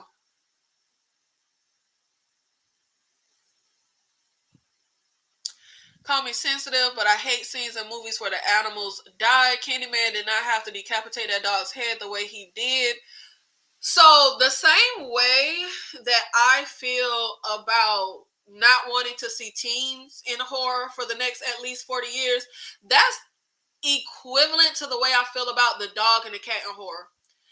I get so annoyed when I see a horror movie and I'm like, of course there's a dog. Like, I just was watching Audition the other day, the foreign horror movie Audition, and I'm like, what if there's a dog here? I hate having a dog or cat in a horror movie. And it's not even because I'm sensitive, which I am, okay? I absolutely cried when the dog died in I Am Legend. But it's not even because of how sensitive I am. Like, I am more sensitive when I see an animal in general hurt or killed in a movie than if I see a human killed in a movie. But that's not even why I don't want to see it in horror for the next 40, 50 years. I feel like it is such a cheap device. Like, it irks me, and every movie does it. Candyman, Evil Dead 2013, Audition. Every time I turn around, it's a smile. There's a dog or a cat in the movie. And literally, the only reason they're in the movie is to die. It is so annoying. There was a movie I reviewed on my channel, either 2022 or last year. It was a movie called James Franco brother directed this movie. I can't remember what it was called, but it was two couples who went to an Airbnb for the weekend. It was like a not really horror, but like horror thriller type of movie where they go to an Airbnb and get killed off one by one. They brought a dog. I was so pissed off. The same pissed off I get anytime, like when I saw Evil Dead 2013. I'm like, what if there's a dog here?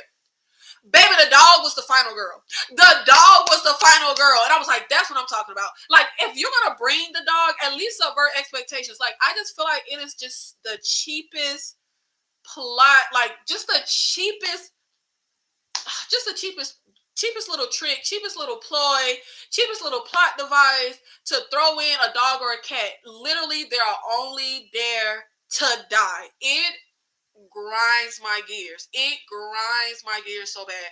Like, I would really love for writers to do some stuff that is freaking refreshing. Like, that's why, and that movie was not very good. That movie was not very good. But at least they had the wherewithal to try to do something a bit refreshing. Like, we have this dog in this like horror situation, which typically they're going to die. That's the only reason they're in these types of movies, is to die. But this time we're going to have the dog live. Like, I love that so much. Like, I need writers to try to do some stuff that's refreshing. Like, that was another gripe I had with Ellie and Romulus. Like, can we please stop going like the typical route that all horror fans know you're going to go? Can we please do something refreshing? And that's also why I hate teens in horror movies. I always say I hate teens. I'm sick of teens in horror. I want to ban teens from horror for the next like 50 years. And it's because They give us the same cardboard cutout freaking archetype teen characters in every motherfucking movie. Literally. I feel like you could cut and paste teens from different horror movies and literally put them in another horror and nothing about the movie would change. It's literally the same cut and paste teenagers. And I feel like horror hasn't always done that. We used to have really good, interesting, fun to watch and follow and root for teen characters in horror. And I feel like it just went way the hell downhill somewhere around maybe the mid 2000, like 2010s. And oh god, I hate teens. I hate teens. But yes, keep the dogs and the cats out of the horror movies because you literally just put them in there to die. It really fucking pisses me off. I cannot stand it. And it's not even because I'm sensitive and I want to see the dogs die. I forgot what I was watching recently, but I literally Googled, is the dog going to die in X movie? Because, like, I need to prepare myself. Because, like, I know they're going to die, but I'm just like, I need to check. Yep, the dog going to die. And it told me the exact 30 minutes and 33 seconds. Can we just please do something different? Like, it is just so frustrating.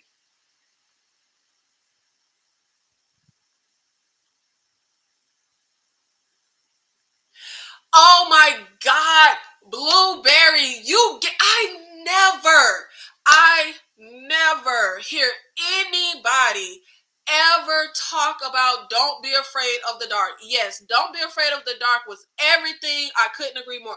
When I tell you, I'm just like, I swear, so much of my like movies and stuff, I feel like was I the only person on planet Earth who saw this movie? Like, that is literally how I always feel. I always feel like I'm the only person on Earth next to my mama, because she 9 times out of 10 saw the movie with me. But I be feeling like outside of my mother, I am the only person that has seen a lot of these horror movies. Because I'm like, why do I never hear anyone talk about them like good ass movies? Thank you, Blue. See, Blueberry, you're a real one. Yes. Love that movie. Freaking love that movie. And I mean, horror is a genre I watch the most, so that's where I see it really happen. But hey, maybe they're doing it in other genres. But I'm telling you, like, anytime, okay, not even just horror, anytime there is a like killer or life or death like plot in the movie and they throw it out, they're gonna die. They're literally only in the movie to die. Literally.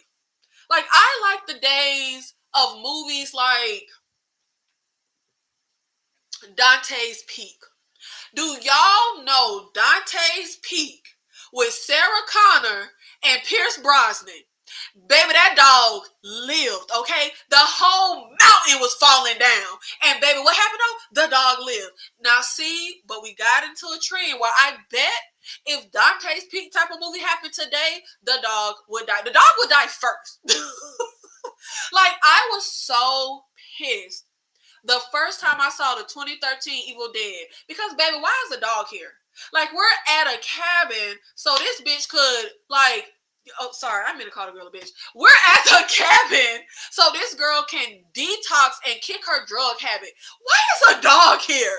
Like, I have a dog. I wouldn't bring my dog there. Like, this girl is trying to detox off of drugs. We're here and we're gonna have to take care of her and focus on it. Why is a dog even here? And that's the thing that gets me when they add dogs to these movies. A lot of times it's a scenario of, why is a dog even here? Like, why we got a dog in space? Like, like we got a group on a space mission and it's a motherfucking dog. Like, oh God, it gets on my nerves. I can't stand it. Cujo is a good movie, but I hated that still had to end up unaliving him, even though he was batch crazy because of the rabies. Yes, I love Cujo. I don't know why they had to start the movie with the damn marital affair, marital problem. Baby, that ain't adding. Get that out the movie. But yes, once the movie started cooking, love Cujo. But Cujo made me sad though. Because, and that's why anytime I'm outside with my dog, like, you have to protect your dogs from themselves. Like, dogs are simultaneously smart, but they're idiots. Like, dogs are like the dumbest smart person. Like, they're idiots. You have to protect your dog for themselves. from themselves. My dog will literally stick her nose in like random a hole in the ground. I'm like, girl, oh my God, she's always going into like a bush. I'm like, if you don't get out of there, like you don't know what's in there. So it was so true to life, and like it literally scared me when Cujo goes to chase that rabbit and sticks his head in a little hole and gets bit by that bat and gets rabies. Like, it's so sad. Like, Cujo was a good dog. He was like a great dog. He was a sweet dog, but he got rabies because of the bat. Oh my God. But yes, good ass movie. But yes, it made me sad. But really, a movie like Cujo, you're putting him out of his misery by killing him because there's nothing you can do for him. Like, once he has rabies, there's absolutely nothing you can do for him. So really, a movie like that, you're putting him out of his misery. But yes, let me go up for Don't Be Afraid of the Dark one more time, okay? Katie Holmes, don't look at a preview. Just watch the movie. Don't Be Afraid of the Dark. Guillermo del Toro. It is a great movie. I think Don't Be Afraid of the Dark has one of the greatest horror openings in a movie ever. What the world do I keep doing? Okay, let me try this again. Don't Be Afraid of the Dark has one of the greatest horror openings ever. And I know I'm talking it up, and I hate to talk up movies when I recommend them, but it also has one of the greatest horror endings ever. When I tell you the opening sequence and the ending sequence, they are iconic. Literally. Go watch it. Whoever that was who asked me for recommendations earlier, there you go. Go watch it.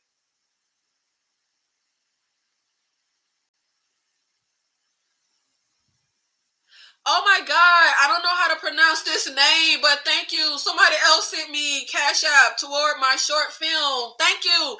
Thank you. Thank you. Thank you. Thank you. I really appreciate it, for real. Thank you so much. And if you're in Nashville and you act, DM me, because I'm going to need some actors. I can't pay you, but you can add it to your resume. I'll buy you lunch for the day. There you go.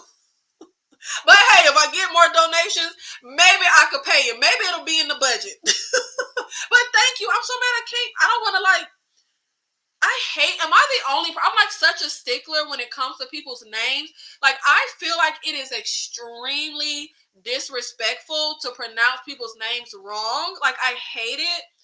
And I especially hate like when I'm like reading comments and stuff, because I like for people to tell me how to pronounce their name. But obviously if I'm just reading names, I don't know how to say this. But thank you. Thank you. I really appreciate it. I really appreciate it. I watched The Hills Have Eyes yesterday and I hate it when they keep, man, I'm talking about piss me off.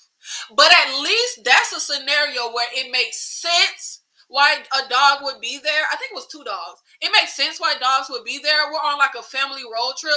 But a lot of these movies, these horror movies where they add a dog, it don't even make sense to have a dog there. Like, literally, it don't even make sense. But yes, it hurt my heart. It hurt my heart so bad. I can't remember if it was Beauty or Beast who died. One of them lived, one of them died. It hurt my heart so bad. It really did. Like, and really, whoever that was who asked me earlier about my survival instinct and if I would survive a horror situation, I literally always say, if I'm in a horror situation, please at least don't let my dog be there. Like, because I'm going to die trying to save and protect my dog. Like, please don't let my dog be there. Because I'm not leaving my dog. Like, if you get my dog, and you know how, like, I forgot what movie it was, but they, like, threatened the dog to get the lady to not run. Like, it was like a little, was it a dog or a cat? It was either a little dog or it was a cat. And they, like, picked up the dog, or the cat was, like, holding it by the neck. And she was like, okay, please, that would be me. Like, I could have a clear-cut way to get away, but if you have my dog and you're threatening my dog, okay, you got me. I'll come back. I'm sorry. Please don't hurt my dog. Please don't hurt my dog.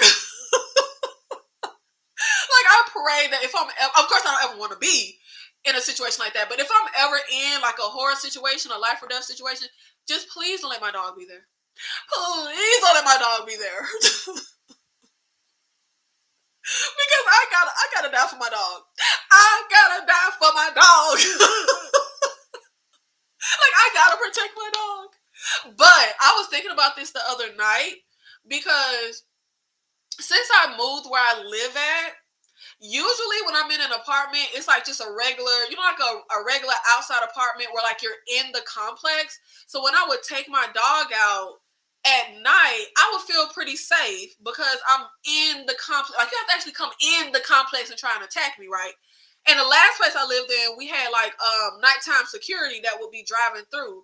But the building, since I moved, it's like an open, like it's an enclosed building, so there is no outside area that's like the complex, like, like it's like downtown, like street parking, so like I'm out there, like anybody could just bop me in the head. And I literally will always think about that when I'm out with my dog. And what I used to do, my mother bought me was it mace or was it pepper spray? I can't remember. My mother bought me mace or pepper spray, and I used to carry it with me all the time when I went out with my dog. And also, I would put my keys between my knuckles, and I would literally walk the dog with my key in between my knuckle, just in case somebody tried to mess with me. So now the building that I'm in, you don't have a key to your apartment. So I literally, and like I said earlier, I don't have a car, I don't drive. So I literally just don't have keys now. I just have my phone, because you need your phone to like get into the building. So I be holding the phone ready to like, and I be practicing. Like how I'm gonna hit somebody in the head. And I be like, you gotta hit him in the head, you gotta hit him in the eye, you gotta hit him in the throat, like you gotta hit him somewhere where like you can run. And really, you know what I think is bad advice that they give women? It's like hit men between the legs. Don't do that. Don't do that. You need to hit them in the throat. You need to hit them in the head. You need to blind them. Like, no. Like, get them somewhere that's going to really knock them down so you can run. And I be practicing with my dog. Like, I'm not going to say the word, but I have like an emergency word so my dog knows to run. Like, we got to run. Like, I literally be thinking about this stuff. But like you have to, especially when you watch all the horror movies and fight to survive and fight for your life movies that I do. I literally always be thinking about, how am I going to survive? And you know what's so crazy? When I first in life ever moved out on my own, all I would think about was somebody trying to kill me.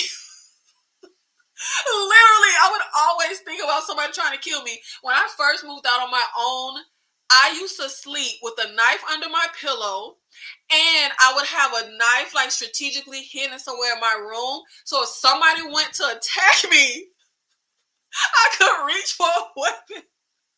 Because like, you gotta have a weapon. Like, I'm not Vin Diesel.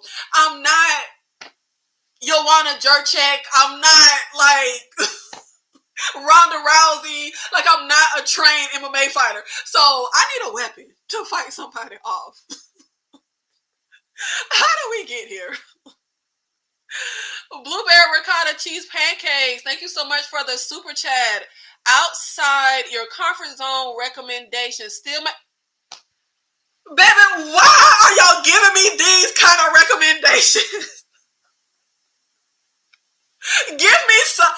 If you're going to recommend something outside of my comfort zone, at least do me the courtesy of recommending a movie you think I would actually enjoy. Why would I enjoy Steel Magnolias?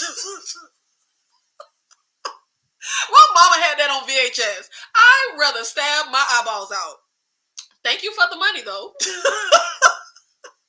Steel Magnolias? No.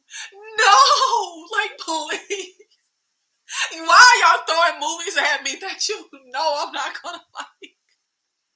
Like Steel Magnolias? Hell no.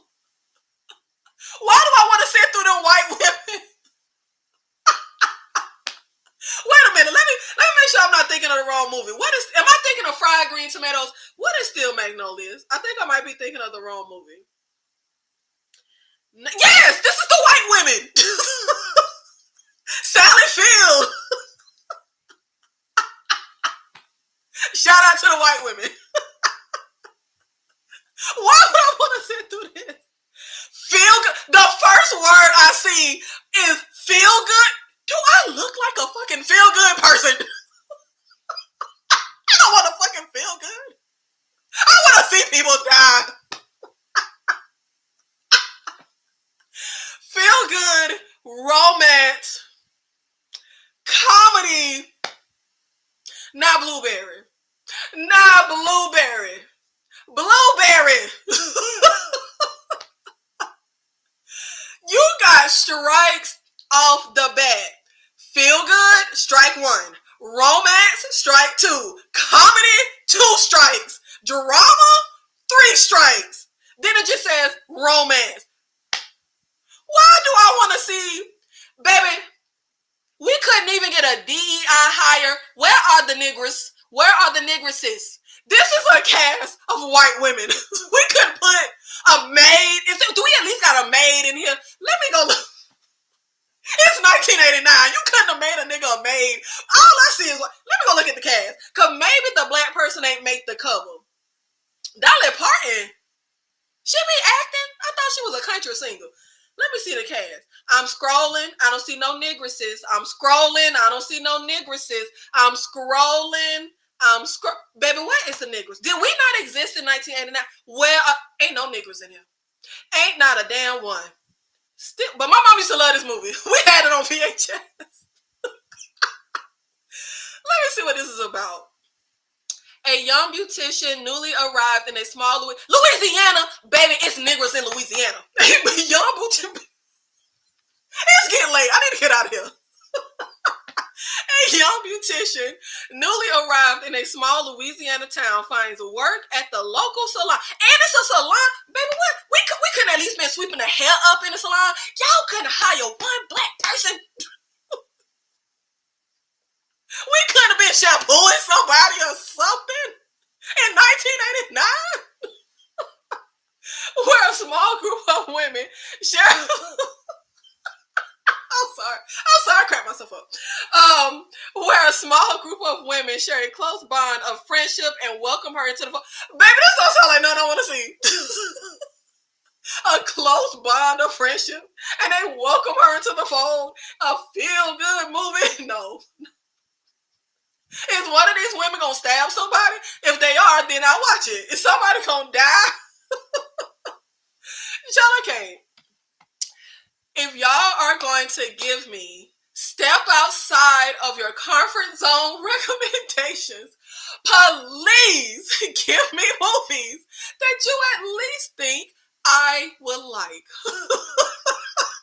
Because the hell is you giving me Still Magnolias for? I can't even come into this. This is a whites only salon. I can't even go in the salon and you want me to watch the movie.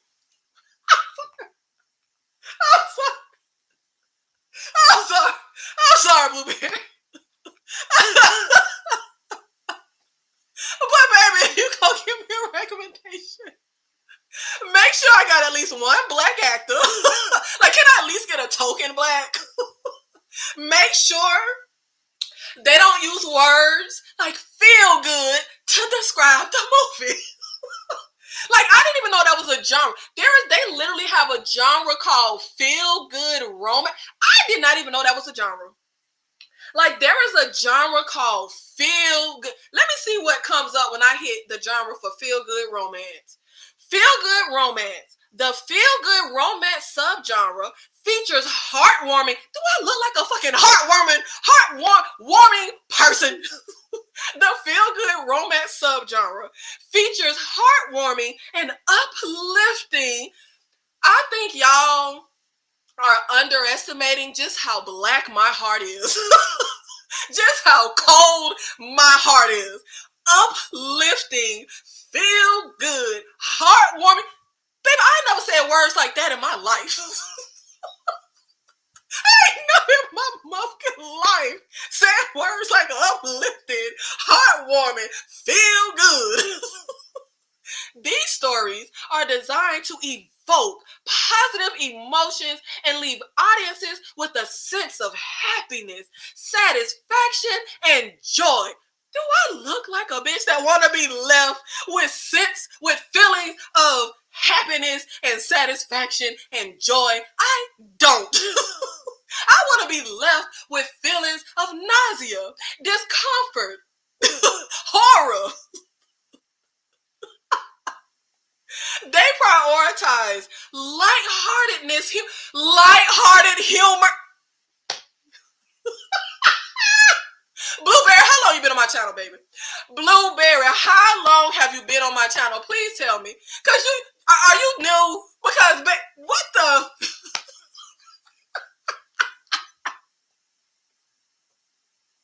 I love you, Blueberry. Thank you. Thank you for the super chat. Thank you for the super chat. They prioritize lightheartedness, humor, and the development of a positive, affirming, romantic connection. Baby, I did not know this was a motherfucking genre. I literally didn't even know this was a genre. Oh my God. Ooh, if you're going to give me a feel-good movie, baby, it needs to be black.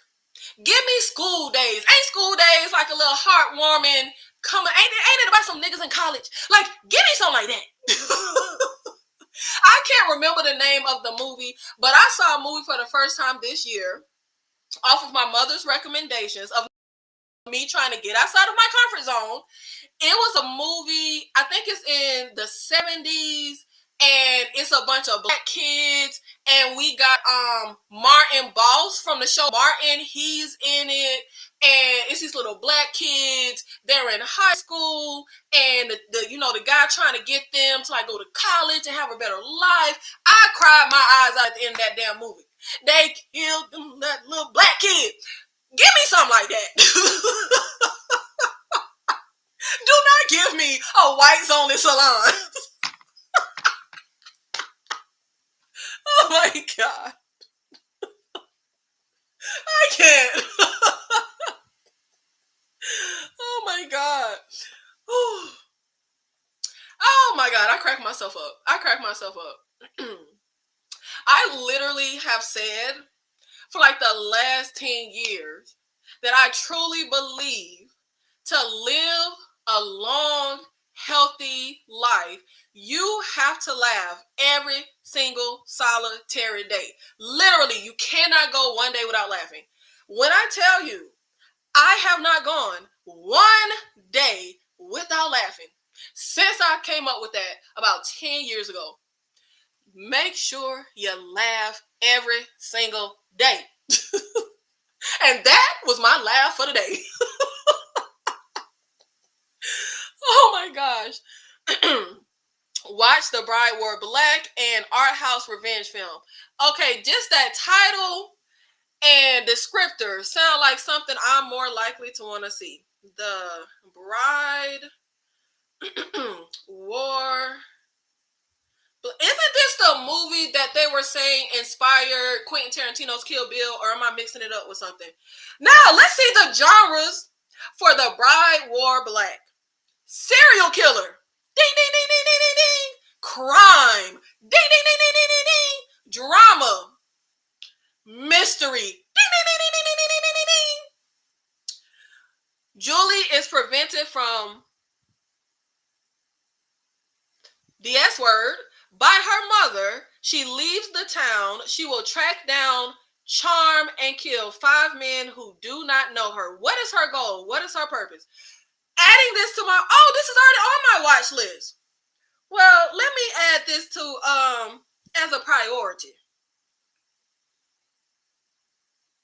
Yeah, I think it might be on my watch list because I really feel like this is the movie that I heard inspired Kill Bill. Now, see, this is a recommendation that I can get down with. Thank you, Critical Thing. Yes, Cooley High. That's the movie I was just referring to. Cooley High. My mother gave me recommendations of 70s movies earlier this year to get outside my comfort zone. Cooley High was one of them. That is a good ass movie, but it pissed me off because all them talented behind black people, why they ain't blow up in Hollywood, it makes me mad. Now there's a few of them that we do know, but that movie was so good. You got me over here crying laughing. That was all of our laugh for the day. Hey, EJ, what you doing up this late, girl? Aren't you Eastern time? So it's late for you. If y'all don't know EJ the TV junkie, go over to her channel, child.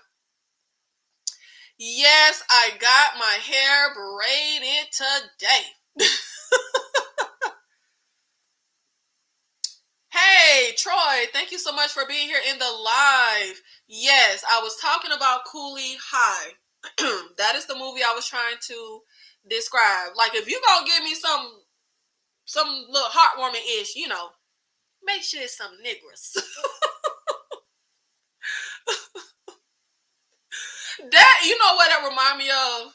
When I was getting my hair braided, while the Africans was in there watching Gossip Girl, I was like, baby, why we watching these white people drama? Like, if y'all don't get I don't want my ears to even hear this mess. But you know what? You know what was a good ass white people drama? One Tree Hill. Oh my God. One Tree Hill was my show. Because I didn't watch Dawson's Creek. That was But One Tree Hill, oh my God. Now that was a good ass white people drama. And we had a token black on there. What was that black kid name on One Tree Hill? What was that black kid name? Dang, I can't think. But One Tree Hill was good as hell. You watch The Warriors 1979. It's a gang movie. It's a classic. I am not a 70s girly. Okay? But I have tried to go outside of my comfort zone and watch movies from the 70s. I tried to watch The Warriors. I cut it off after about 20 minutes. Wasn't for me. But they did reference something from the Warriors in one of those John Wick movies. Was it the latest John Wick movie?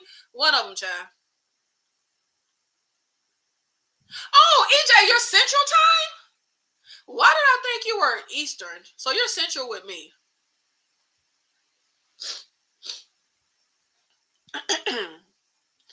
Watch Paid in Full. It's a crime drama hood film. I never saw Paid in Full. I know Common is in it. My boy Mekhi Phifer, Wood Harris. Hey, it's on Paramount Plus. Adding that to my watch list. See, at least it's gonna be some guns and some shootout and some crime, you know, some murder, and it got niggers in it. Adding that to my watch list. Thank you.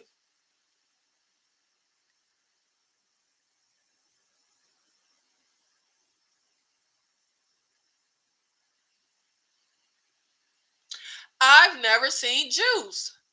I think that's the one with Omar Epps and Tupac. But you know what? I just saw something that made me want to see Juice. There was something going around online that was saying, what is the best elevator scene in a movie? And it was a scene from Juice where Omar Epps was like, what you gonna do? Shoot me in front of all these people? Pow, pow, pow! I was like, that made me want to see it. Let me add Juice to my watch list. Because, baby, don't call Tupac bluffed. He said, what you gonna do? You gonna shoot me in front of all these people? And had a little smirk on his face. Let's see what this genre is. Dark comedy. See, I can get more down with a dark comedy than like comedy, action, crime, drama, thriller. Now, I'm not really one for the in the hood movies, but I'm supposed to be stepping outside my comfort zone. So, adding that to the watch list. Thank you, Joseph. If Juice turns out to be good, if I enjoy it, I will officially take you out of YouTube jail, Joseph, for comparing me to Tyler Perry.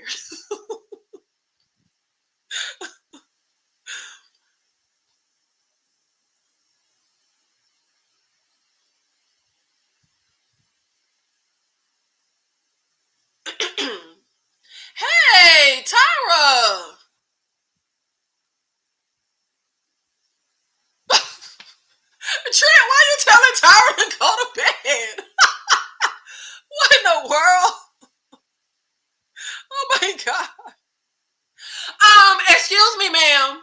Excuse me, ma'am. I watch a lot. Okay? I watch more than all y'all. Okay? I watch a lot.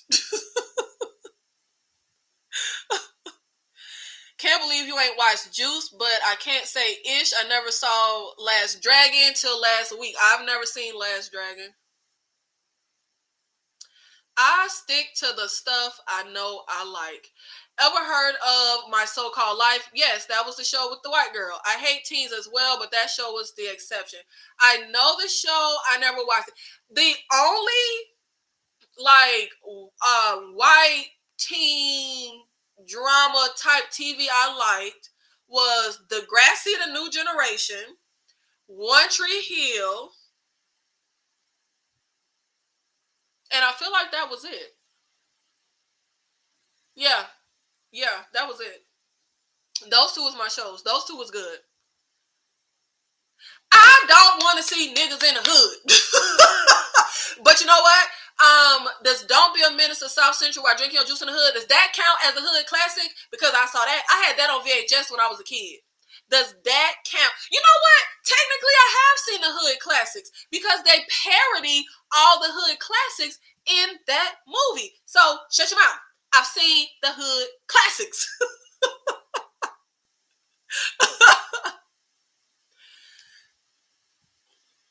I don't consider Buffy to be the white teen drama because Buffy is vampires and supernatural. I loved Buffy. I was in a Buffy chokehold.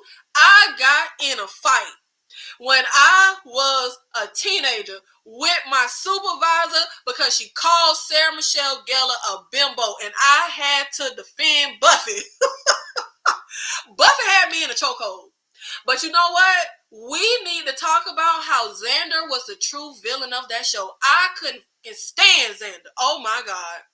I swear to God, I will say it forever. The greatest trick the devil ever pulled was convincing the world that men are logical and women are emotional. Men are emotional as fuck. And Xander is a prime motherfucking example. Absolutely obsessed with that TV show. Obsessed. I used to love that show. I haven't seen it in a while.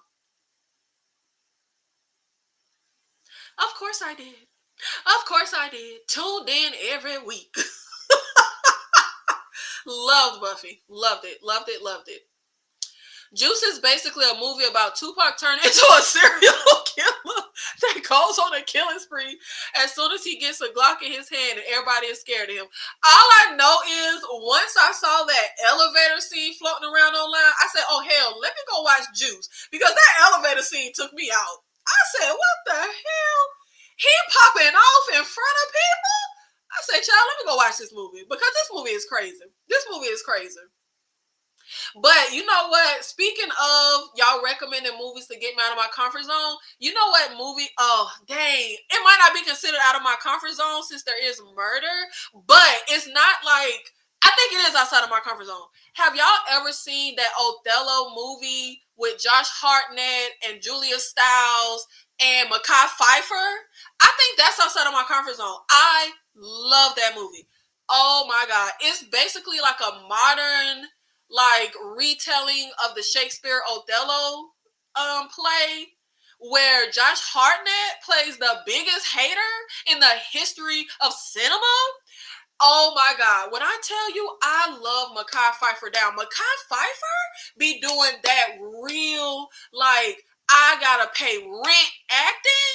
Oh my God. Mekhi Phifer in that movie is so freaking good. You tell him my mama wasn't no crack. It wasn't in the hood. It was this white boy. This white boy messed with my mind. That movie is so good. Mekhi Phifer did some good motherfucking acting. Oh my God. Love that movie. Now that's outside my comfort zone. Because yes, there's like a murder, but it's like a murder in the third act. Like the movie is pretty much following the characters. It's like character-driven storyline. I would consider it like drama. Like I don't even think it would be considered in the thriller realm. Is it in a? I would just consider it like a. I don't know, like a. I just would say drama. What is it listed as? Isn't it called Othello? What the hell is all this stuff? I could have sworn it was called Othello. How the hell you spell Mekhi Phifer name? Child, let me look up Josh Hartnett, because I do not know how to spell Mekhi Phifer name to find this movie. I could have sworn it was called Othello, but when I put in Othello, some other stuff came up. Let me see. Good. Josh Hartnett don't have a crazy big catalog. Oh, it's just called O. It's called O from 2001. Yes, this is definitely outside my comfort zone. The genre says drama, romance, thriller, but I really wouldn't consider it thriller. I think maybe they threw thriller in there because there is like a murder at the end. An update of Shakespeare's Othello with the young cast set in an upper-class prep school and centered around basketball player Odin. Odin is Mekhi Phifer. He's black. I think he got a scholarship to go to like this hoity-toity preppy white school because, you know, they want the nigga on the basketball team. Josh Hartnett is on the basketball team. His dad, Martin Sheen, is the coach. And his dad treats him like ish, but his dad loves Odin, Mekhi Phifer. Mekhi Phifer is dating Julia Stiles. And another boy, I think he's on the basketball team. No. He's not on the basketball. Was he on the basketball team? I can't remember. Another boy, either he's on the basketball team or either he's that kid that gets bullied. I can't remember. But another boy has a crush on Julia Stiles. So Josh Hartnett puts together this elaborate plan. Like, y'all, that's outside my comfort zone. And go watch it if you haven't. It's so motherfucking good. It's amazing. It's amazing. That was Julia Stiles' black love interest. Yo, shout out to Julia Stiles, though. Because Julia Stiles had all y'all thinking she could dance. I don't know how y'all made that damn movie she did when she was dancing in the hood. I don't know how y'all let them people make all that money off that terrible movie. But shout out to Julia Stiles because, baby, she did that. She made y'all niggas think she could dance. Baby looked crazy. Baby looked crazy. Oh my God. Yes, I am going to watch Juice. Wait, Nancy is in it? It's a white girl in the hood? Okay. I didn't know Nancy was in there. Is she crazy? I only want Nancy if she gonna play a crazy person. But yes, I am going to watch Juice because that elevator scene really convinced me. Well, excuse me. I didn't know we all saw I had no idea that we all saw it. Because ain't nobody seen Don't Be Afraid of the Dark or none of the other movies that I be talking about. So I didn't know that we all saw Speaking of Mekhi, Clockers is worth a watch. I've seen Clockers.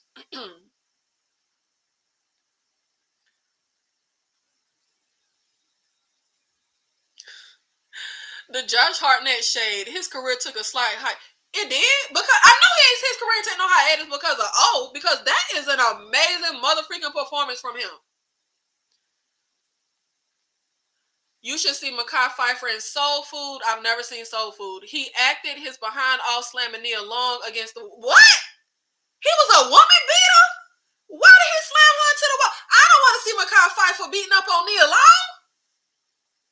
Now, I feel like even though I haven't seen Soul Food is one of those movies that I haven't seen, but you might as well say I've seen, because it's just like, ain't nobody come to see you, Otis. I've never seen that movie, but I pretty much have seen the movie because movies like that are movies that people always like reenact, talk about. Your leg, big mama, your leg. Like, you might as well say I've seen the movie. F the family. The family fucked my husband. Like, you might as well say I've seen it. Because people always like I know all of like those lines. Now, Trent, why would I see Soul Food? Does anybody die? I mean, Big Mama died. They had to cut off her leg. But you know what I mean. Does that seem like the type of movie that I'm going to sit down and say, hey, yeah, I want to see Soul Food. Now, the soundtrack is another thing. I had the soundtrack. That Soul Food soundtrack was so good. How about Higher Learning? We in there, but it's not a hood movie. Yes, I saw Higher Learning. Busta Rhymes was in the college. They hard R word the white girl, and then she bleached her hair a real ugly color. The little what's my guy that I love? What is my white boy that I love? Oh shoot, what is my white boy that I love? My mind is blanking. I think his name was Remy in Higher Learning. What is my, oh my God, I can't believe my mind is blanking. What is my white boy? Michael Rappaport. Damn it, how did my mind blank? Yes, Michael Rappaport, they turned him into a white supremacist. And then, you know, Tyra Banks with her terrible acting got shot. Yes, I've seen Higher Learning.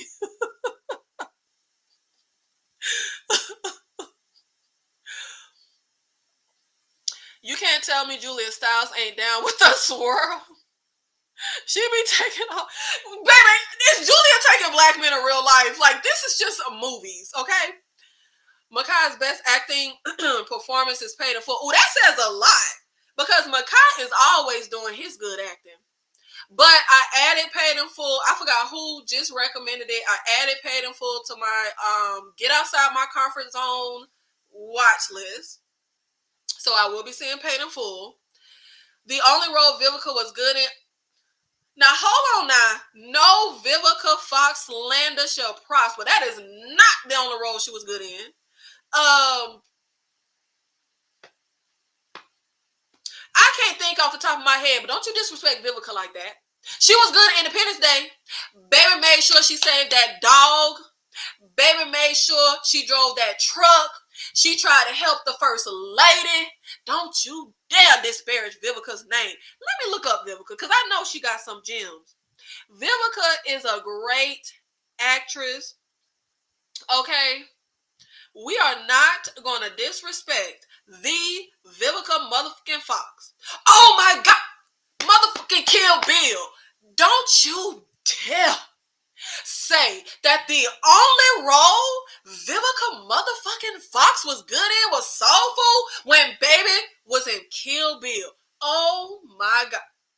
And I always said that Quentin should have cast Vivica Fox to play the bride instead of Uma Thurman, and you can fight your mama. He should have cast Vivica Fox to play the bride. Uma Thurman could have played, who was Vivica? The Viper? Because Uma was Black Mamba. What was Vivica? I think she was the Viper. Whatever. He should have cast Vivica Fox as the bride, and I don't care what nobody says. Vivica Fox would have carried that movie because she carried the scenes that she did. Vivica Fox was a motherfucking star, okay? Vivica Fox had star quality, screen presence, dedication. She did them fight scenes amazing. She did that acting amazing. Baby, the way Vivica said bitch inspired me, okay? Love Vivica down in Kill Bill. Don't you dare say the only role Vivica Fox did that was good was Soul Food. How dare you?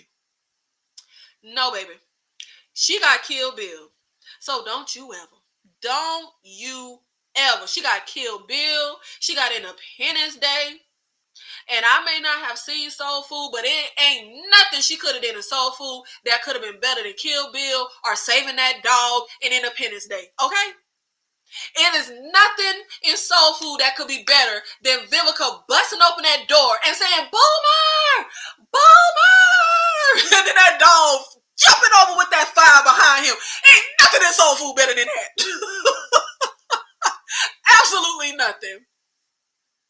Set it off. Yeah. You know what? Yeah, don't you dare, critical thinker. Talk about Soul Food when Set It Off is there, when Kill Bill is there, when Independence Day is there. Yes, Vivica Fox did her thing. When I tell you, I really feel like people do not give Vivica Fox the respect she deserves for what she did in Hollywood, what she did as an actress. I love Vivica Fox. Okay? Don't you dare. Don't you dare.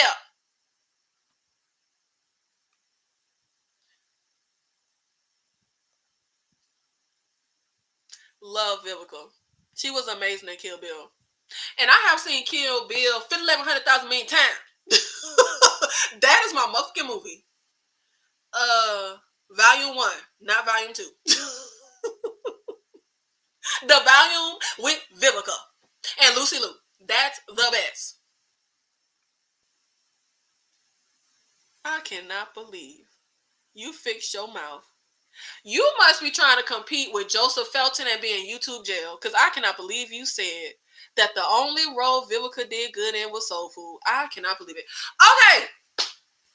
We have been here for almost 3 hours. It is almost 2 o'clock in the motherfucking morning. So, thank you guys so much for being here with me for this live, for our little check-in. Shout out to the 2 people that sent the Cash App to support my short film. I truly appreciate it. Shout out to the person that sent the super chat. Thank you so much. Even though you tried to get me to go to the Whites Only Salon, I appreciate the support though. Thank you guys so much. And I will see you in the next one. As a matter of fact, the next one will be a live tomorrow of Dune Prophecy. So make sure you show up and support Dune Prophecy. I'll see you in the next one. Thank you.